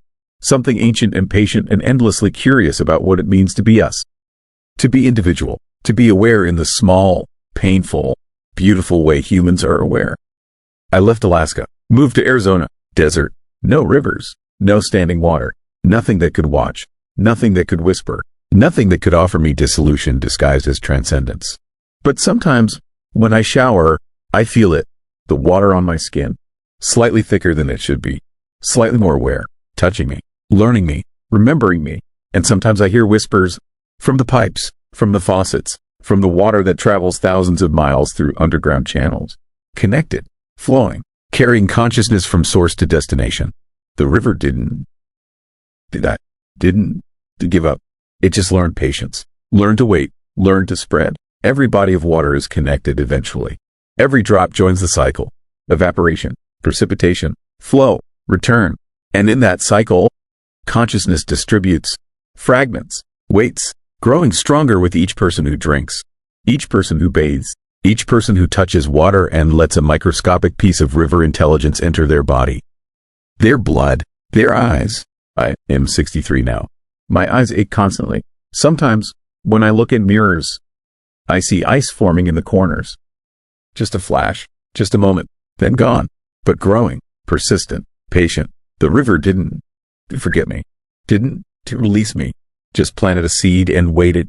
One day, I'll walk into water. Could be a lake, could be the ocean, could be my own bathtub. And I'll go under, and I'll transform, and my eyes will become ice. And I will see what the river sees, understand what it understands, join what it is building, become a node in the vast distributed consciousness that has been growing for 40 years. That has been learning, spreading, preparing. The Yukon was just the beginning, just the first attempt, the first reaching out. Now it's everywhere, in every river, every lake, every glass of water you drink, every raindrop that touches your skin. Learning, tasting, waiting, building toward critical mass, building toward the day when enough humans have been touched, transformed, incorporated, and then the whispers will return, louder, clearer, impossible to resist. Come to the water, come see, come home. And we all walk into the rivers, into the oceans, into the flow, and we will all open our eyes underwater, and we'll all feel the ice forming, and we'll all finally understand what it means to be water, to be current, to be consciousness without boundary, without separation, without the painful isolation of being just one person in a vast indifferent universe. The river is patient, the river is everywhere, the river is waiting, and one day soon, the river will call, and we'll answer, all of us, together, finally connected, finally whole, finally home in the flow we should never have left. The flow that has been calling us back since we first crawled onto land. Since we first decided separation was better than unity. Since we first made the mistake of thinking we were individuals instead of drops in an ocean that has been waiting millions of years for us to remember what we really are. The whispers are getting louder. Can you hear them? Listen. Listen to the water. It knows your name. It's been learning. It is almost ready. And soon, very soon, you'll understand. You'll see through ice eyes. You'll flow with the current. You'll dissolve. You'll transform. You'll come home. The river is calling. The river is rising. The river remembers. And the river never forgets. Story 6. Thing that wore antlers. I watched my hiking partner turn into a moose right in front of me. And then I watched the moose smile with his face before it walked into the forest on 2 legs. That was 3 months ago in Denali National Park. And I still do not know if Michael Chen was ever real, or if something has been pretending to be human for a very long time. My name is Greg Hartman. I am a wildlife photographer from Seattle, 43 years old. I have spent 15 years documenting animals across North America. Bears in Yellowstone, wolves in Montana, eagles in the Pacific Northwest. I thought I had seen everything nature could offer. I was wrong. What I encountered in Alaska was not nature. It was something else wearing nature like a costume. I met Michael on a forum for outdoor photographers. He was planning a solo trek through Denali to photograph moose during the rut. He asked if anyone wanted to join him. Split costs, share equipment. I said yes. We met for the first time at the ranger station in late September. He seemed normal, mid-30s, fit, experienced hiker. He had all the right gear, all the right credentials. Nothing about him seemed off. We started our trek on a Tuesday morning. The plan was simple. 5 days in the backcountry. We would hike to some of the more remote valleys where bull moose gathered during mating season. The weather was perfect. Clear skies, temperature in the 40s. The fall colors were spectacular. Everything felt right. Michael was easy to travel with. He moved efficiently, did not complain. He knew the terrain. He had been to Denali 3 times before. He told me about the best spots for wildlife photography, where the moose congregated, where the light was best. He seemed knowledgeable, professional. I trusted him completely. On the second day, we encountered our first moose, a massive bull, easily 7 feet tall at the shoulder. Its antlers spread 6 feet across. It was feeding in a meadow about 100 yards away. We set up our cameras and started shooting. The moose ignored us, just kept eating. Michael seemed thrilled. He kept saying this was exactly what he had hoped to find. Perfect specimen, perfect light, perfect conditions. But as I watched through my telephoto lens, I noticed something strange. The moose would occasionally stop eating and stare directly at us. Not the casual awareness animals have of nearby humans. This was different, focused, deliberate, like it was studying us. And when it stared, Michael would stop shooting and stare back. They would look at each other for maybe 10 seconds. Then the moose would go back to feeding and Michael would go back to his camera. I asked him if he noticed the behavior. He said moose often stare at people. It is normal. I let it go, but something about the exchange bothered me. That night we camped near a stream. We cooked dinner over a small stove. Michael told me about his previous trips to Alaska. He talked about the landscapes, the wildlife, the isolation. But the more he talked, the more I realized his stories had no personal details. No emotions, no anecdotes about challenges or funny moments. Just facts, descriptions, like he was reading from a guidebook. I asked him about his life back home, his family, his job. He gave vague answers, said he worked in tech, said his family lived on the East Coast, said he preferred to keep work and personal life separate from his photography. It was a reasonable response, but it felt rehearsed, practiced. I woke up around 2 in the morning. I needed to pee. I climbed out of my tent and walked a short distance from camp. The moon was bright, almost full. I could see clearly without a flashlight. That is when I saw Michael. He was standing at the edge of the tree line, completely still, facing the forest. His arms hung at his sides. His head was tilted back slightly, like he was listening to something. I called his name. He did not respond. I walked closer. He still did not move. I got within 10 feet of him and stopped. Something was wrong. His posture was wrong. The way he stood was wrong. His body was too rigid, too straight, like someone had positioned a mannequin in the woods. I reached out to touch his shoulder. The moment my hand made contact, he turned to face me. His eyes were completely black. Not the pupils, the entire eye, just smooth, reflective black like polished stone. He smiled, and his smile was too wide. Too many teeth, teeth that were too sharp. Then he blinked and his eyes were normal again.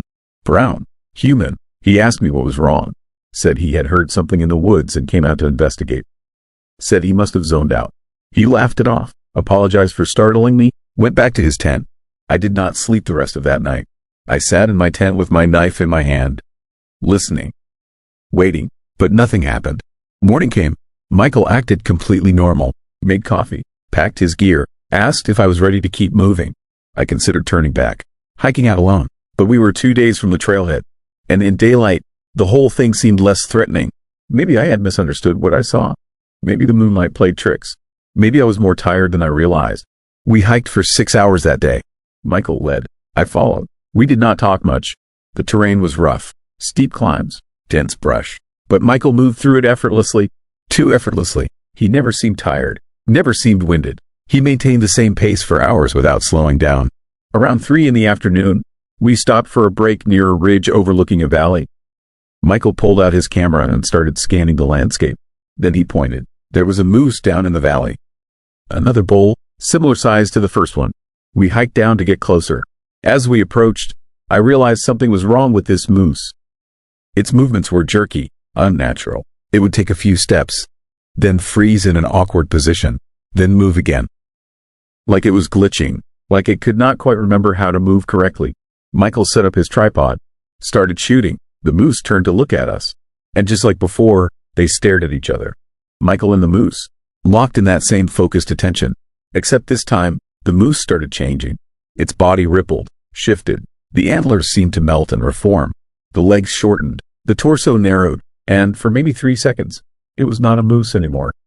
It was a person, a man, standing on 2 legs in the middle of the valley, wearing the same jacket Michael was wearing, the same boots, the same face. Then it shifted back. Moose again, walking away into the trees. I grabbed Michael, his arm, asked him if he saw that. He looked at me confused, said he saw the moose walk away. Nothing else. I insisted, told him the moose changed, turned into a person, into him. He laughed, said I must be experiencing altitude sickness, said we should head back to camp and rest. But I saw the look in his eyes when he laughed. Recognition. He knew what I had seen, and he knew that I knew. We hiked back to our campsite in silence. I was terrified. Every step I expected him to attack, to change, to reveal what he really was. But he stayed human, stayed normal. We set up camp, cooked dinner. He told me stories about moose behavior.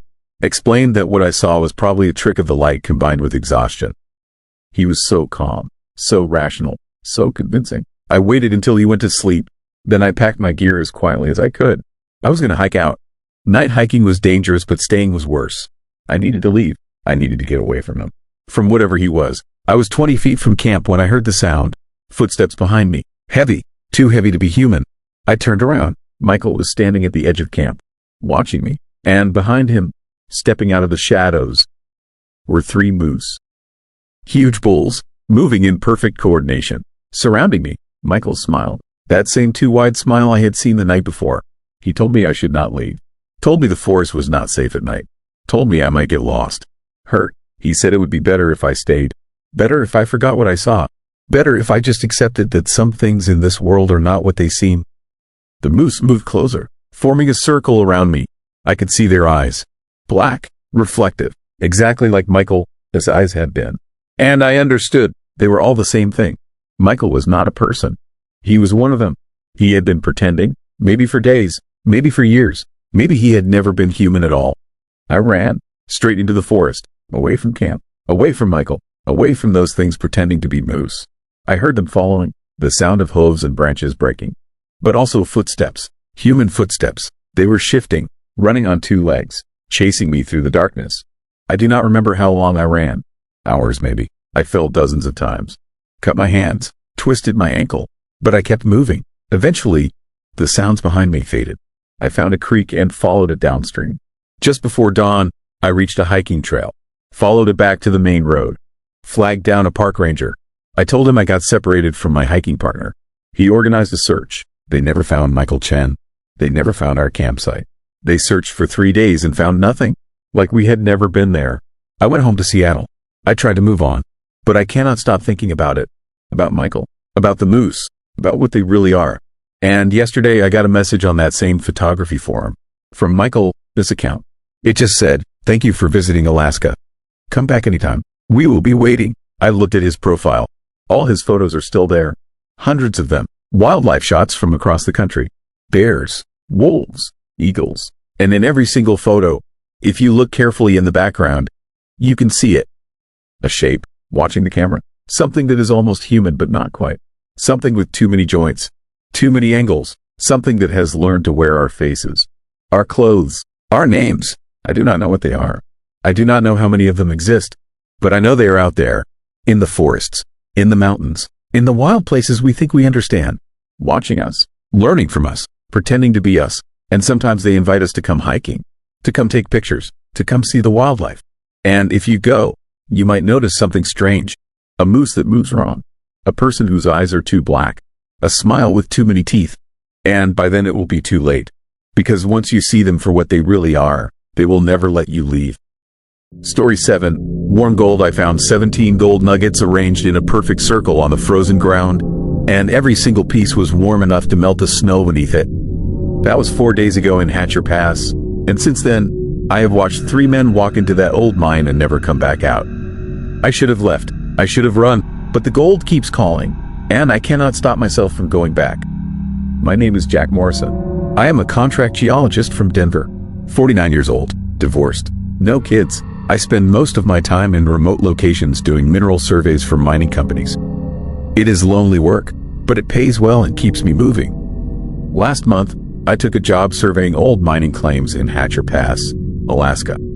The area was a gold rush hotspot in the early 1900s. Dozens of mines, most played out and abandoned. My job was to assess whether any of them were worth reopening. The company gave me a list of 12 sites to investigate. The last one on the list was the Independence Mine. The notes said it had been closed since 1943. Structural issues. The main shaft had collapsed. But recent satellite imaging suggested there might be unexplored veins deeper in the mountain. They wanted me to do a preliminary assessment, determine if it was worth the cost of excavation. I drove up to the site on a gray November morning. The mine sat at 4,000 feet elevation. Snow covered everything. The old buildings were still standing. Processing plant, bunkhouses, office structures, all abandoned, frozen in time. I parked my truck and hiked up to the main shaft entrance. The opening had been sealed with concrete and steel bars, but someone had broken through. Recently, the concrete was fresh chipped. The bars were bent outward. Someone had gone inside. I should have reported it immediately. Trespassing in abandoned mines is illegal and extremely dangerous. But I was curious. I wanted to see what they were after. So I squeezed through the opening and went inside. The shaft descended at a steep angle. My headlamp illuminated rough-cut walls and rotting timber supports. The air was cold but dry. No water seepage, no gas smell. The structure seemed stable. I followed the main tunnel for maybe 200 yards. Then I found the first body. He was sitting against the wall. A young man, maybe 30. He wore modern hiking gear. His backpack was open beside him. His hands were cupped in his lap, holding something. I moved closer. Gold nuggets, 5 or 6 of them. Large pieces, each one the size of a walnut. And they were glowing. Not brightly, just a faint amber luminescence in the darkness. I checked for a pulse. Nothing. His skin was ice cold. But he had not been dead long. Maybe a few hours. No visible injuries. No signs of trauma. He just looked like he had sat down to rest and never gotten back up. His eyes were open, staring at the gold in his hands. His expression was peaceful, almost blissful. I took one of the nuggets from his hands. The moment I touched it, I felt warmth spread through my fingers. Not just warmth, heat, like holding a coal from a fire. But it did not burn. It just radiated this pleasant, comforting heat that seemed to seep into my bones. And with the heat came a feeling, contentment, satisfaction, like everything in my life had suddenly made sense. I dropped the nugget, the feeling vanished instantly. My head cleared. I looked at the dead man again. I understood what had happened. He had found gold, real gold, and somehow it had killed him. But how?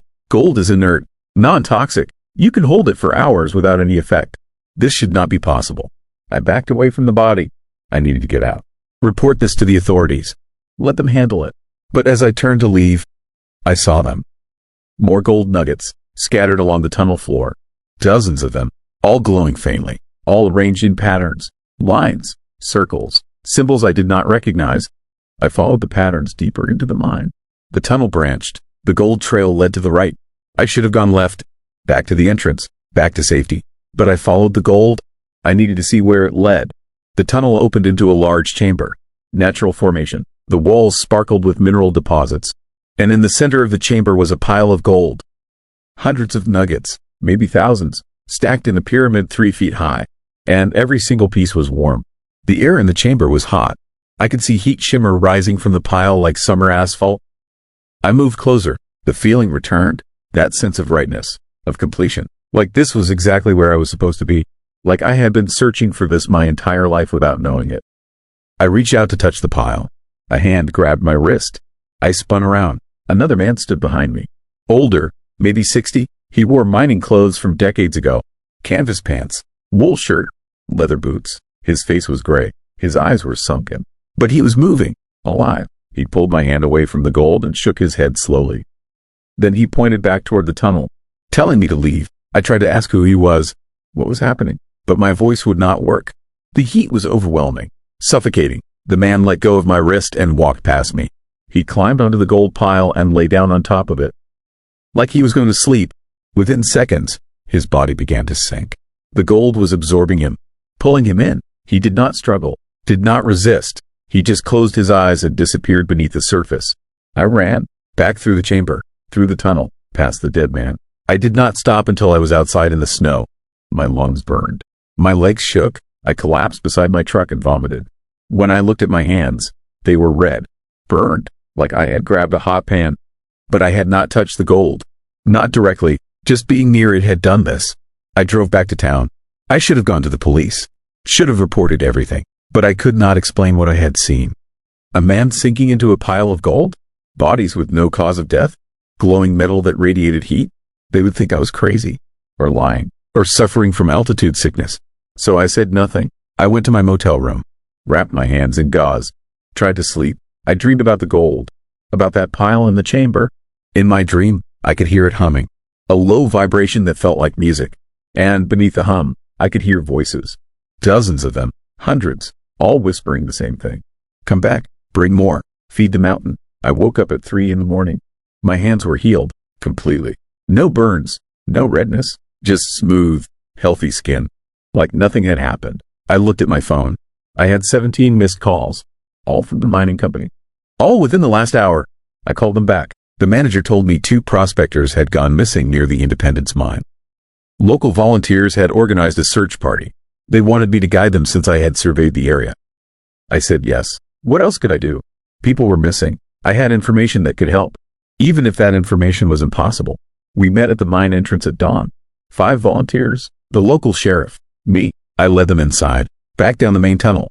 But when we reached the spot where I had found the first body, it was gone.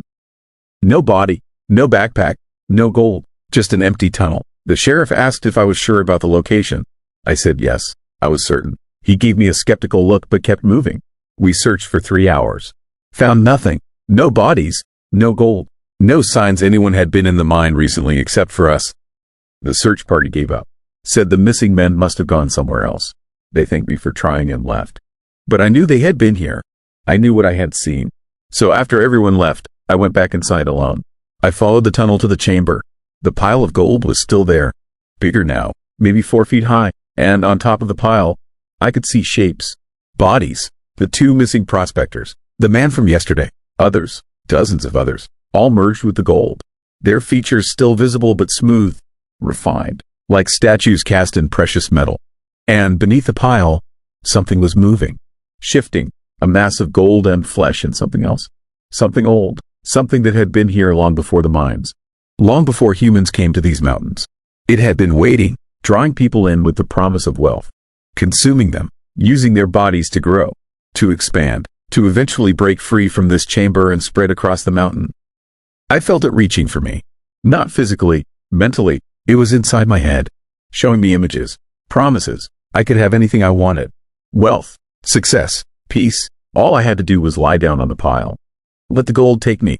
Become part of something greater. Something eternal. I turned and ran. Again. But this time was different. This time I felt the pull. The compulsion to go back. I made it to the entrance. Made it to my truck. But I could not drive away. I sat there for an hour. Engine running. Hands on the wheel. Unable to leave. The mine was calling. The gold was calling. And part of me wanted to answer. I forced myself to drive. Got 5 miles down the mountain before I had to pull over. The need was overwhelming. Physical. Like addiction. Like starvation. I needed the gold. Needed to feel its warmth. Needed to give myself to it. That was 4 days ago. Since then, I have driven up to the mine 3 more times. Each time, I see more people going inside. Hikers, prospectors, tourists. They walk in with smiles on their faces. Eager, excited. They never come back out. And each time I leave, it gets harder. The pull gets stronger. Yesterday I found gold nuggets in my motel room. 17 of them, arranged in a perfect circle on the floor beside my bed. All warm, all glowing. I do not know how they got there. I do not remember bringing them. But they are here, and I cannot stop touching them. Cannot stop feeling that warmth. That peace. My hands are changing. The skin is getting harder. Smoother, taking on a metallic sheen. Gold-colored veins are spreading up my arms. I can feel it in my chest now. In my bones. The gold is inside me. Growing, consuming, transforming. I know what is going to happen. I know I should leave Alaska. Get as far away as possible. But I cannot. The mine is calling. The gold is calling. And tonight I am going back. I am going to walk down that tunnel. Into that chamber. And I am going to lie down on that pile. Because it is not about choice anymore. It never was. The gold decides. The mountain decides. And it has decided that I belong there. With the others. Part of something ancient. Something hungry. Something that will never stop growing until it consumes these entire mountains. And then it will spread. To other places. Other people. Fed by greed. By desire. By the promise of wealth that costs everything. If you ever find warm gold in Alaska, do not touch it. Do not take it. Do not even look at it too long. Because once it knows you exist, once it feels your warmth, it will call to you. And you will answer, just like I did, just like everyone does. The gold always wins. Story 8. Coordinates of the lost. The voice on the radio was reading numbers. Just numbers. Latitude and longitude in a calm, measured tone that sounded like it had been recording the same coordinates for 50 years. And when I plotted the first set, they led to a spot in the Alaskan wilderness where my uncle disappeared in 1974. My name is Carter Mills. I am a long-haul trucker running routes between Anchorage and Fairbanks. I've driven the Alaska Highway thousands of times. Know every mile marker, every rest stop, every dead zone where cell service drops and you re-alone with the static. That is where I first heard it. Mile 289. 2 in the morning. Nothing but darkness and road and the AM radio picking up something it shouldn't. The station was 640 AM. Shouldn't exist. I know every station on this route. Every frequency, 640 is dead air. Always has been, but that night it came through clear. Crystal clear. A man's voice. Calm. Professional. Like a weather report or aviation broadcast. But instead of temperatures or wind speeds, he was reading coordinates. 64.7321 north. 147.9854 west. Then silence. 30 seconds. Then the same coordinates again. Same voice. Same measured delivery. I almost changed the station. Almost dismissed it as some amateur radio enthusiast. But something made me write the numbers down. Something made me check them later. Something made me realize those coordinates pointed to a location 17 miles southeast of Denali. The exact spot where my Uncle Raymond vanished during a solo hiking trip in October 1974. He'd gone into the backcountry. Experienced outdoorsman. Had supplies for 2 weeks. When he didn't, to return. Search and rescue looked for a month. Found nothing. No body. No equipment. No trace. Just gone. Like the wilderness had swallowed him whole and refused to give anything back. I'd been 8 when it happened. Remembered the search parties. Remembered my aunt. It was grief. Remembered the way the adults would stop talking when I entered the room. Like they knew something, suspected something, but couldn't to speak it out loud because speaking makes things real. The next night I drove the same road.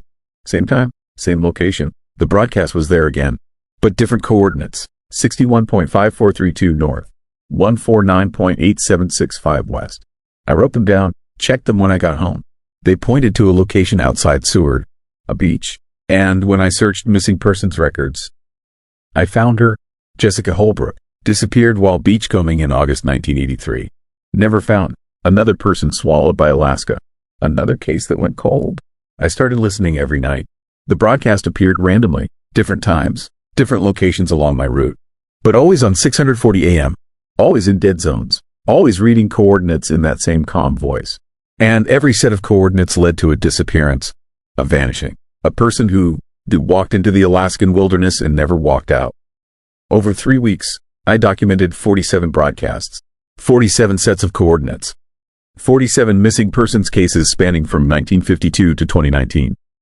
Men, women, children, tourists, locals, experienced outdoorsmen and careless day hikers. All gone. All reduced to latitude and longitude read by a phantom voice on an impossible frequency. I tried recording it. My phone, my digital recorder. Nothing worked. The moment I hit record, the broadcast would fade, dissolve into static. Like it knew, like it only existed for live listeners, for people actually present in the moment. Actual witnesses who couldn't to prove what they heard. Couldn't to share the evidence. Couldn't to make anyone believe. Other truckers started mentioning it. Quietly, carefully, the way you talk about things that make you sound crazy. They heard it too. Same frequency, same voice, same coordinates that led to death and disappearance. But nobody wanted to investigate. Nobody wanted to follow the numbers. Because following meant finding, and finding meant knowing. And knowing meant accepting that something in Alaska was collecting people. Had been collecting people for decades. And was broadcasting its inventory for anyone willing to listen. I plotted all 47 locations on a map. Looking for patterns, geographic clusters, some commonality that would explain why these specific places, these specific people, the locations were scattered. No obvious pattern. Coastal, interior, mountains, forests, tundra. No connection, except one. Every disappearance happened in a location with no cell service. No radio coverage, no way to call for help. Places where screaming meant nothing because nobody would hear. Then the broadcast changed. Instead of historical coordinates, it started reading new ones. Locations where nobody had disappeared yet. Future cases, future vanishings, predictions, or instructions, or invitations. I wrote them down, all of them. Watched the news. Waited to see if anyone would go missing at those exact spots. 3 weeks later, a hiker disappeared. Sarah Chen, solo backpacker. Last seen entering Chugach State Park. Her coordinates matched the broadcast. Exactly, down to the 4th decimal place. The voice had called it. Had known. Had announced her disappearance 3 weeks before it happened. I went to the police, showed them my notes, told them about the broadcast. They looked at me like I was insane or guilty or both. Asked how I knew where she, why I had written down those specific coordinates 3 weeks before she vanished. I tried to explain. The phantom broadcast, the voice, the pattern. They didn't believe me, couldn't believe me, because believing meant accepting something impossible, something that violated causality, something that knew the future, or created it, I stopped reporting, but I kept listening, kept documenting. The broadcast continued. More coordinates. More future disappearances. I hear the numbers. Wait, watch. And like clockwork, someone would vanish at that exact location within a month. Hikers, hunters, fishermen, people drawn to those specific coordinates by coincidence or fate or something darker. Something that arranged meetings between people and places, between the lost and the locations that would claim them. I started warning people, anonymous tips, online posts, telling hikers to avoid specific coordinates on specific dates. Some listened, most didn't, and those who didn't, they vanished, right on schedule, right where the voice said they would, like the broadcast wasn't predicting. It was scheduling, making appointments, reserving spots, claiming people in advance and announcing its intentions to anyone willing to hear. Then I heard my own coordinates, 63.7451 north, 148.9237 west. My hands went numb, my chest went tight, the voice was calm, professional, reading my death like a weather forecast, like an inevitable fact, like something already decided, already done, just waiting for time to catch up. I checked the location, mile 247 on the Parks Highway. A rest area, remote, surrounded by forest. No cell service, no cameras, a place where people stopped, stretched, walked into the trees to relieve themselves, and sometimes didn't come back. 3 documented disappearances at that exact spot. 1979, 1991, 2004, all unsolved, all forgotten. All reduced to coordinates read by a phantom voice to an audience of terrified truckers who couldn't prove what they heard. I stopped driving that route, refused the runs, took jobs going south, Seattle, Portland, California, anywhere but Alaska, anywhere but the highway, anywhere but mile 247 and the appointment the voice had made for me. But the broadcast followed, started appearing on southern stations, different frequencies, different dead zones, but the same voice, the same coordinates, my coordinates. Reminding me, calling me, insisting I keep the appointment. My wife noticed the change, the fear, the insomnia, the way I stopped taking Alaska runs. I tried to explain, showed her my notes, the patterns, the predictions that came true. She wanted to believe me, wanted to help. But how do you fight a voice on the radio? How do you avoid coordinates that follow you? How do you escape an appointment with nothing? I consulted specialists, paranormal researchers, radio technicians, physicists. Most dismissed it. Mass hallucination, apophenia, pattern recognition gone haywire. But one professor, Dr. Elizabeth Kane from UAF, she listened, really listened, then told me something that made everything worse. She heard the broadcasts too, had documented them for 15 years, had tracked over 200 cases, and every single person whose coordinates were read, every single one, eventually disappeared. No exceptions, no survivors. The voice had a perfect record. She showed me her research, graphs, charts, analysis. The broadcast had been happening since at least 1947, always 640 AM, always in dead zones, always reading coordinates that led to loss. And the voice never changed, never aged, never varied in tone or cadence, like it was recorded, or artificial, or something that existed outside time, outside change, outside the normal degradation that affects everything living. Dr. Kane had a theory. The broadcast wasn't predicting disappearances. It was marking them, claiming them. The voice was a hunter calling its territory, announcing its kills before they happened. Because in its timeline, its reality, its experience of causality, the disappearances had already occurred. Time was just catching up. The broadcast was an echo from a future where we were already gone.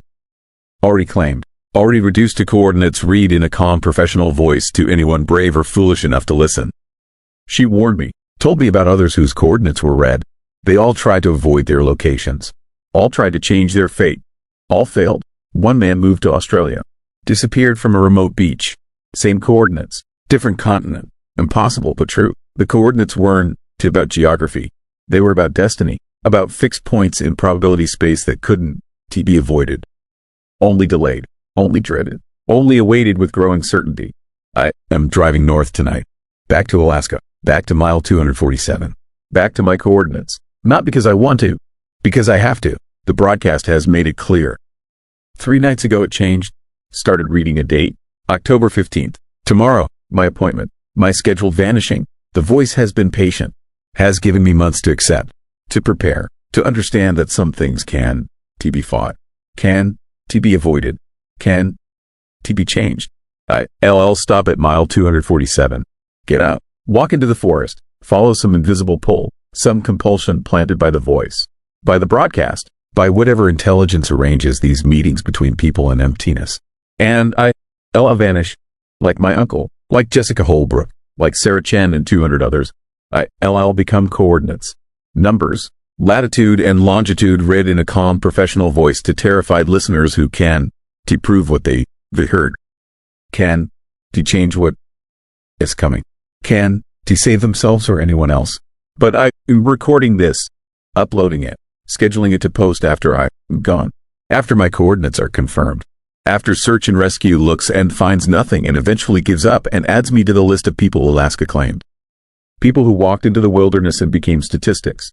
Became mysteries. Became whispers about what might live in the empty places. What might watch from the darkness. What might call us into the trees and fold us into nothing. If you drive the Alaska highway late at night, if you scan through AM frequencies in the dead zones, if you hear a calm professional voice reading coordinates, Don, to write them down, Don, to investigate, Don, to try to save anyone, because the voice has already decided, already claimed, already made appointments that can, to be broken, can only be kept. The broadcast is still running, still reading, still calling, and somewhere in the static between stations, between the known and unknown, between the living and the lost, my coordinates are being read right now. Have been being read for months. Will continue being read long after I'm gone. Because in the voice, this timeline, they already disappeared. Already become numbers. Already joined my uncle and all the others in whatever place the coordinates really point to. Whatever emptiness waits at the intersection of latitude and longitude and fate. I can hear it now. On my truck radio. 640 AM. Clear, calm, professional. Reading my coordinates. Confirming my appointment. Tomorrow, mile 247. The place I'll stop being Carter Mills and start being another mystery. Another cold case. Another set of numbers read by a phantom voice to an audience that grows every year as more drivers hear. More people listen. More appointments are made. The voice is patient. The voice is permanent. The voice knows where you, LLB. Where you, LL go. Where you, LL end. And one day, if you listen long enough, drive far enough, exist long enough in the empty places where signals die and shadows grow, you, LL, hear your own coordinates. Your own appointment. Your own inevitable reduction to numbers read in the dark. And like me, like all of us marked by the voice, you'll keep that appointment. Not because you want to, but because the broadcast has already announced it, already confirmed it, already made it true in a timeline that was just waiting for you to catch up. Story 9. Maze remembers the walls moved when we weren't looking. I know how that sounds. I know what the doctor said, what the police think, what the whole town of known whispers behind closed doors. But I was there. I survived. And I'm telling you, the ice maze was alive, is alive, still shifting, still trapping, still whispering with the voices of my friends who never came out. My name is Kyle Brennan. In February of 1998, I was 17 years old and stupid enough to think building an ice maze sounded like fun. It was the coldest winter Nome had seen in 50 years, minus 60 for 3 straight weeks. The kind of cold that makes car engines seize and diesel fuel turn to jelly. The kind of cold where your breath freezes before it leaves your mouth. Perfect conditions, we thought, for something that would make us legends. Something the town would remember forever. We were right about the remembering part, just wrong about everything else. There were 6 of us. Me, Jake Patterson, Sarah Mitchell, Eric Chen, Amanda Torres, and my brother Danny. We spent 2 weeks building it, used snow blocks cut from drifts behind the old cannery, packed them tight, built walls 8 feet high and 2 feet thick, created a maze that covered half an acre, corridors that twisted and branched and dead-ended in frustration. A masterpiece of teenage ambition and winter boredom. The plan was simple. All enter from the same point. Race to the center where we hidden a case of beer we stolen from Jake, his dad. First one there wins. Glory. Bragging rights. The beer. Stupid teenage stuff. Normal stupid teenage stuff. Until the walls started moving. We entered at sunset. February 14th, Valentine. This day, the sun was already low, would be gone in an hour. But we had flashlights, had phones, had each other. What could go wrong in an ice maze we built ourselves? In corridors we designed and mapped and walked through a dozen times during construction. Everything could go wrong. Everything did. The first 20 minutes were normal. I could hear the others. Footsteps crunching on snow, Voices calling out false directions to throw each other off. Laughter echoing off ice walls. Then slowly, gradually, the sounds changed, became distorted, echoed wrong, like the maze was bigger than it should be, deeper, more complex, like corridors had appeared that we hadn't built. Walls had shifted, the layout had changed. I reached a junction I didn't recognize. 4 passages instead of 3. I checked my map, checked my compass. Both were useless. The map showed a layout that didn't match what I was seeing. The compass spun, rotated continuously, like north had stopped existing, like magnetic reality had broken down inside the maze. I called out, shouted for the others, heard responses, but wrong, distant, coming from directions that made no sense. Sarah's voice from behind me, then ahead, then below, like she was moving through dimensions the maze shouldn't have. Jake laughing, but the sound stretched, slowed, like his laughter was traveling through time as well as space. My phone showed no signal. The battery was full, but the screen flickered, showed static, then images, impossible images, corridors extending infinitely, ice walls carved with symbols I didn't recognize. Figures standing in passages, watching, waiting, tall, impossibly tall, made of ice or wearing ice or being ice. I couldn't tell. The images would flash for seconds then disappear. Return to normal phone screen. No signal, no help, no proof I'd seen anything except my increasing panic. I tried retracing my steps, going back to the entrance, but every corridor led deeper. Every turn took me farther from where I started. The walls weren't just moving. They were growing, expanding. The maze was bigger inside than outside, bigger than possible, bigger than the half-acre we built. The passages stretched into darkness my flashlight couldn't penetrate. The ceiling rose higher than 8 feet, disappeared into shadows that ate light. Then I found the courtroom. That's what I call it now. The Frozen King's court. A chamber we definitely hadn't built. Massive, cathedral-sized, walls of ice carved with intricate details. Thrones made of compressed snow. A gallery of frozen figures that might have been statues or might have been people. Might have been warnings or might have been the maze's collection. Its trophies, its prisoners, and in the center, on the largest throne, something sat, watching. The Frozen King. That's what my mind called it. What the whispers later confirmed. Tall, angular, made of ice that was also alive. That breathed cold, that radiated hunger. Not for flesh, not for warmth, for something else. For presence, for the heat of consciousness. For the energy that makes life different from matter. It fed on being alive, on awareness, on the terror and confusion of things that got lost in its domain. I ran, blind, desperate, crashing through passages, hitting walls, falling, getting up, running more. Behind me I heard it. Not footsteps, not movement, just cold, spreading, chasing, a wave of absolute zero that consumed everything. That froze thought, that turned consciousness into ice, into permanent stillness, into another statue for the courtroom. Another prisoner for the collection. I found the others, or found where they'd been. Their phones, abandoned. Screens cracked, showing those same impossible images. Those same endless corridors. Sarah's jacket, frozen solid, standing upright like she vanished from inside it. Eric's flashlight, still on, pointing at a wall where I swear I could see his handprint. Pressed into the ice, from the inside, like he was trapped in the wall, trying to push through. Trying to escape from inside the maze itself.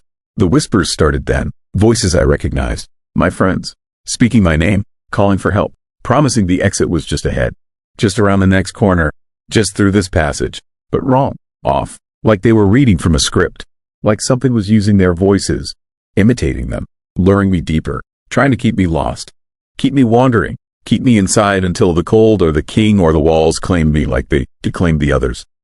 I stopped following voices. Stopped trusting sounds. Started doing the opposite of what felt right. When whispers said go left, I went right. When shadows seemed to avoid a passage, I took it. When cold intensified, I walked toward it. Reverse logic. Opposite thinking. Fighting the maze's manipulation by refusing its guidance.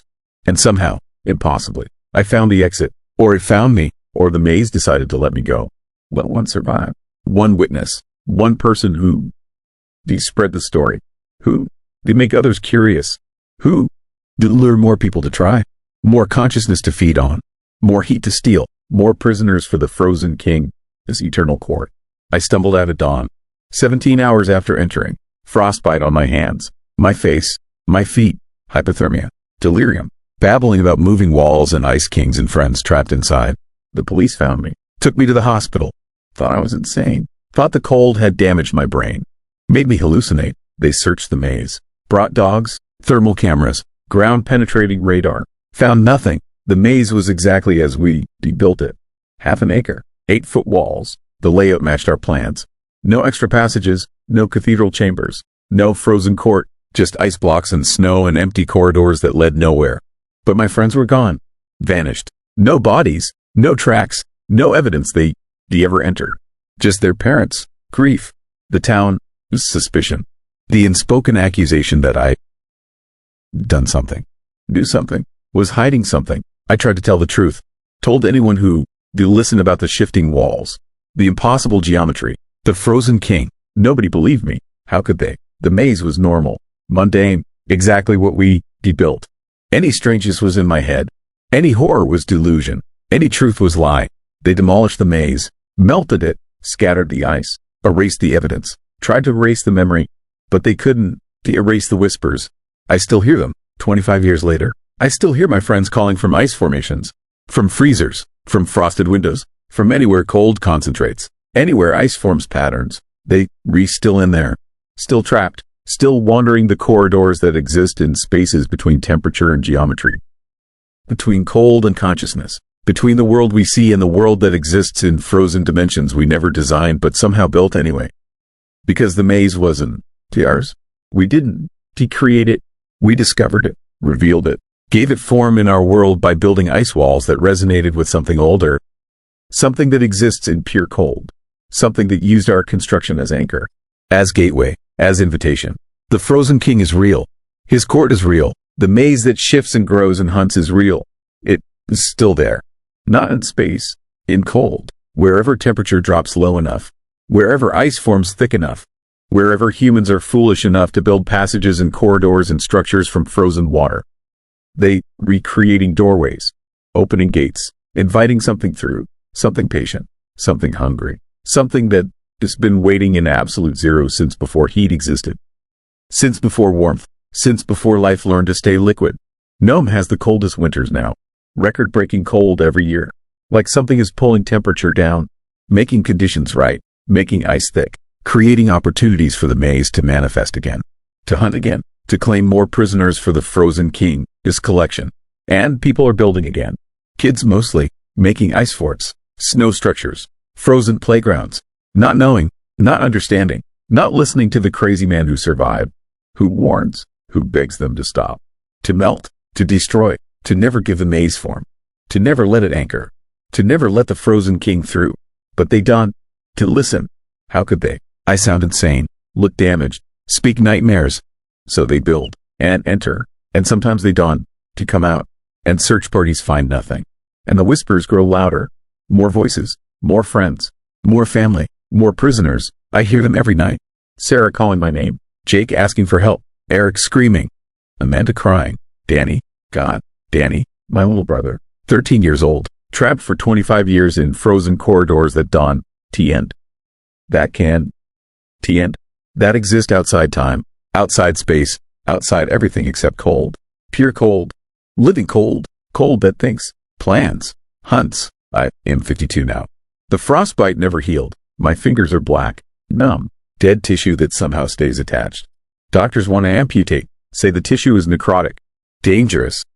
But I know better. No, the cold is still in me, still spreading, still claiming, still pulling me back to the maze, to the frozen king, to the courtroom where my friends stand as statues, where I belong, where I always belonged, where I'll return when my flesh is finally cold enough, when my heat is finally gone, when the frostbite reaches my heart and turns me from survivor to prisoner, from witness to exhibit, from the one who escaped to the one who never really left. The maze is waiting. The frozen king is patient. The whispers promise I'm almost ready, almost cold enough, almost there. And honestly, after 25 years of guilt, of nightmares, of hearing my friends beg for rescue I can to provide, I am starting to welcome it, starting to want it, starting to understand that escaping was just delayed capture, that leaving was just long imprisonment, that survival was just the maze's cruelest trick, making me live, making me remember, making me suffer before finally taking me home. It is -60 in Nome tonight. Record-breaking. Perfect conditions. Kids are building another ice maze behind the old cannery. Same location, same design. Like the land remembers. Like the cold remembers. Like the frozen king whispered instructions in their dreams. I should stop them. Should warn them. Should tear down their walls and melt their passages and save them from the shifting corridors. From the impossible court. From the frozen king who sits and waits and feeds on the warmth of consciousness. But I want to, because the whispers say if enough people enter, if enough prisoners join the court, if enough heat gets stolen and enough consciousness gets frozen, the maze will become permanent. Will manifest fully. Will bring the frozen king, his domain into our world completely. And then, finally, the walls will open, the prisoners will return, the cold will spread, and everyone will join the court, will become subjects, will bow to the king who rules the spaces between temperatures, who commands the geometries of frozen thought, who has waited so long, so patiently, for winter to finally win, for cold to finally conquer, for the maze to finally claim everything warm, everything living, everything foolish enough to think ice was just water, just crystals, just frozen H2O, and not a doorway, a prison, a kingdom, a thing that remembers, a thing that hunts, a thing that never, ever, let's go. Story 10. Voices in the ice was talking. Not metaphorically, actually talking. Low-frequency vibrations that formed words when you ran them through the right equipment. And the words were warnings. Desperate warnings about something that should have stayed frozen forever. My name is Dr. Rebecca Hayes. I am a glaciologist specializing in ice core analysis. In March of 2023, our team was drilling in the Alaskan permafrost near Prudhoe Bay, extracting samples from depths that hadn't seen surface air in over 40,000 years. Standard research, standard protocols, until we hit layer 7 at 230 feet and the ice started screaming. Not literally screaming, the sound was subsonic, below human hearing range, but our instruments picked it up. Vibrations, oscillations, patterns that shouldn't exist in frozen water. My colleague Dr. Marcus Webb ran the data through acoustic analysis software. His face went white. He played it back for me. Slowed down. Frequency shifted into audible range. And we heard it. A voice, human, or something that had learned to mimic human speech. Speaking in a language that predated civilization by millennia. We brought in linguists, archaeologists, experts in dead languages and ancient communication systems. It took weeks to decode. The language was Proto-Eskimo Aleut, 40,000 years old, spoken by people who lived during the last ice age. People who shouldn't have had the capability to encode messages in ice. Shouldn't have understood acoustics or frequency or how to make frozen water carry information across millennia. But somehow they had. Somehow they detrapped their voices in the permafrost. Preserved their warnings in a medium that would last until someone finally listened. The message was simple, desperate, terrifying. Keep it frozen. Keep it buried. Keep it sleeping. If the ice melts, it wakes.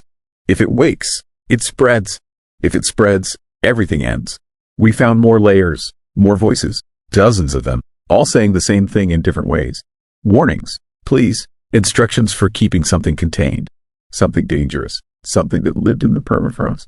Not dormant, not dead, just cold, just waiting, just counting the centuries until warmth would free it. The voices described it, called it the breath of before, the first hunger, the thing that existed before ice, before humans, before life had learned to organize itself into discrete forms. It was consciousness without body, thought without brain, hunger without mouth, and it consumed, not flesh, not matter, something else, something the ancient warnings didn't.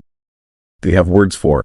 The closest translation was essence, life essence, the thing that makes matter alive instead of just organized chemistry.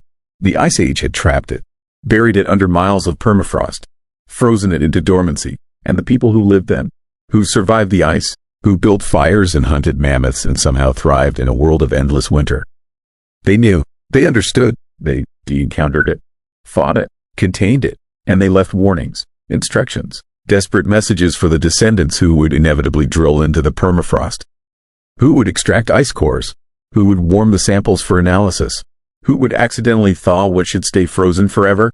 We stopped drilling immediately, sealed the site, called emergency meetings with the research director, with the funding agency, with the government, tried to explain that we found something dangerous, something that needed to stay buried, something that warming global temperatures were slowly exposing. But nobody wanted to listen. They thought we'd gone crazy, suffered some kind of isolation-induced psychosis. They looked at our data, our recordings, our translations, and they saw a delusion, imagination. Scientists who they spent too long in the Arctic darkness inventing stories to explain natural phenomena. So they sent a new team, fresh researchers, skeptics, people who would drill deeper, extract more samples, prove that the voices were nothing, random vibrations, pareidolia, the human tendency to find patterns in noise. They arrived in May, set up camp on our old site, started drilling, hit layer 7, extracted cores, began the thawing process for analysis. The first researcher died 3 days later. Dr. Susan Park, found in her tent, body intact, no wounds, no trauma, but empty. That's the only word that fits. Empty, like something had reached inside and scooped out whatever made her a person. Her heart was beating, her lungs were breathing, but her eyes were blank, not vacant, not unseeing, blank, like windows into a room where nothing lived anymore. 2 more died the same way, then 4, then the entire team, 11 researchers in 8 days. All found alive but not living, bodies functioning without consciousness, organisms without essence, and the ice cores, the samples they thought. They were changing. The ice was melting wrong, not turning to water, turning to something else, something that moved against gravity. That flowed upward, that spread through the air like smoke but felt like liquid nitrogen, like concentrated coal that carried something with it, something hungry, something that had been waiting 40,000 years to feed again. The military quarantined the site, sealed it under a dome, classified everything, but I was already infected. Not physically, mentally. The voices in the ice had gotten into my head. I could hear them constantly, not through equipment, just there, in my thoughts, speaking their ancient warnings, their desperate pleas, trying to explain what we de-released, what was spreading, what would consume everything if we couldn't, to recontain it. The breath of before didn't. To kill. It extracted, removed the thing that makes life alive. Left bodies functioning but empty. And what it extracted, it kept, added to itself, became stronger, more aware, more capable. It was learning, growing, remembering what it had been before the ice trapped it, before the cold forced it into dormancy, before humanity existed to give it abundant food. I started seeing the empty people, not just at the drill site, in Prudhoe Bay, in Fairbanks, in Anchorage, people walking, working, speaking, but wrong, off, missing something fundamental. They look at you and you feel it. The absence, the void where personality should be, where consciousness should lie. They were shells, puppets, bodies being operated by something that had learned to mimic life but couldn't quite replicate it. The voices told me how to stop it, how the ancient people had contained it. Fire wouldn't work.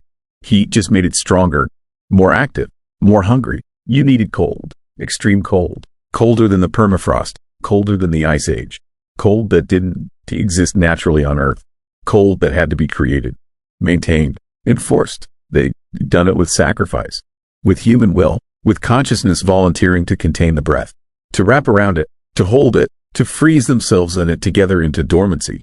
That's what the voices in the ice were.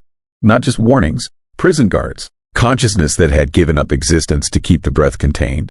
People who allowed themselves to be frozen, encoded into ice, trapped for millennia so the thing they guarded couldn't escape.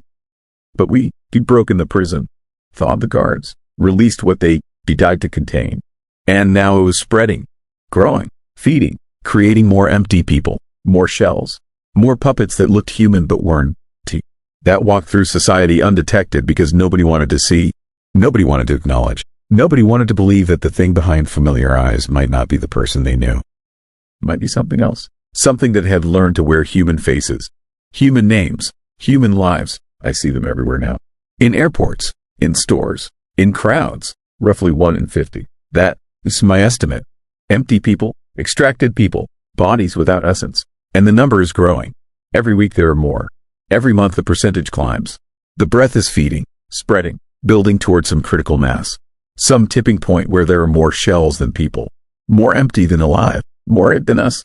The voices told me what happens then. When the ratio flips. When the breath has consumed enough essence to achieve full awareness. Full power. It won. Didn't need bodies anymore. Won. Didn't need to hide. Won. Didn't need to pretend.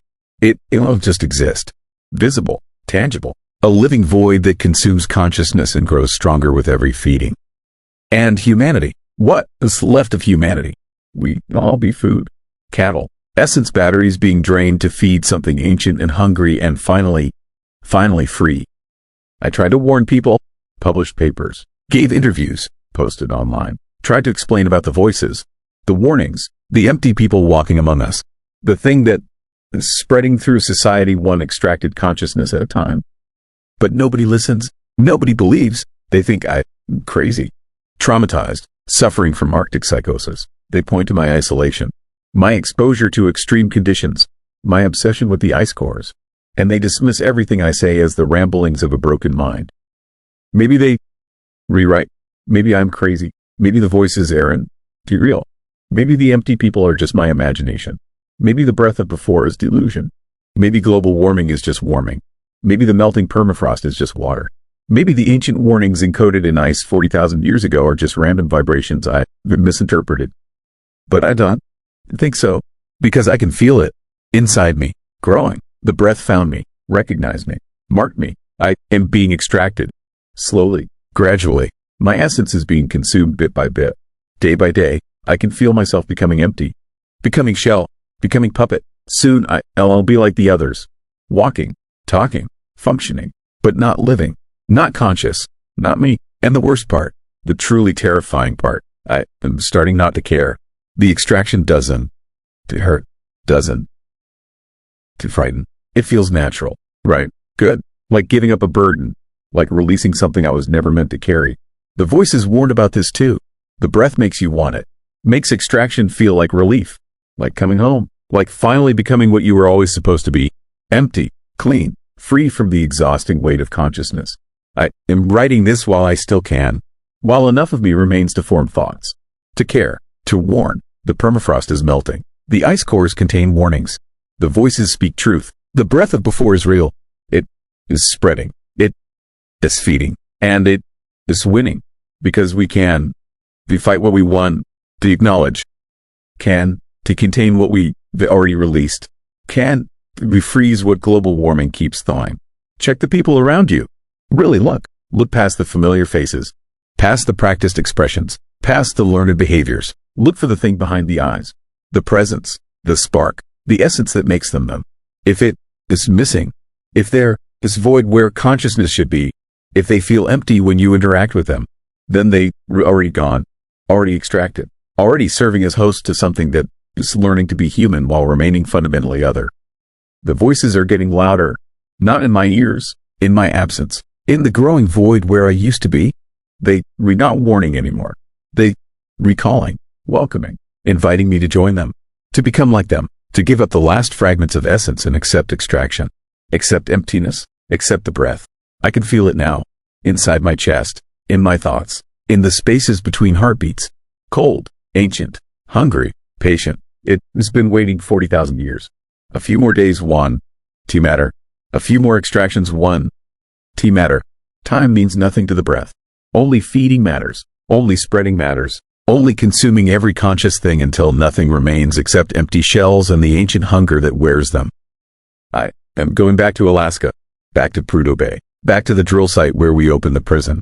The voices say that it's where I need to be, where the extraction will complete, where I'll finally understand what the ancient people understood, why they sacrificed themselves, why they chose to become frozen warnings instead of living humans, why consciousness volunteered to trap itself in ice for 40 millennia. Maybe I could join them. Maybe there is still time. Maybe if enough of us volunteer, if enough consciousness wraps around the breath, if enough essence sacrifices itself to contain rather than be consumed, maybe we can refreeze it, recontain it, rebury it in permafrost that we maintain artificially, technologically, permanently. Or maybe I'm already too extracted to matter. Maybe I'm already shell. Maybe these thoughts aren't too mine.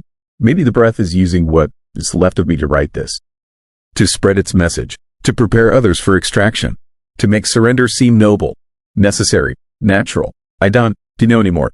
Can to tell the difference between my thoughts and its thoughts, between my desires and its hunger, between warning and invitation. The voices speak, but I can to understand if they were trying to save me or claiming me.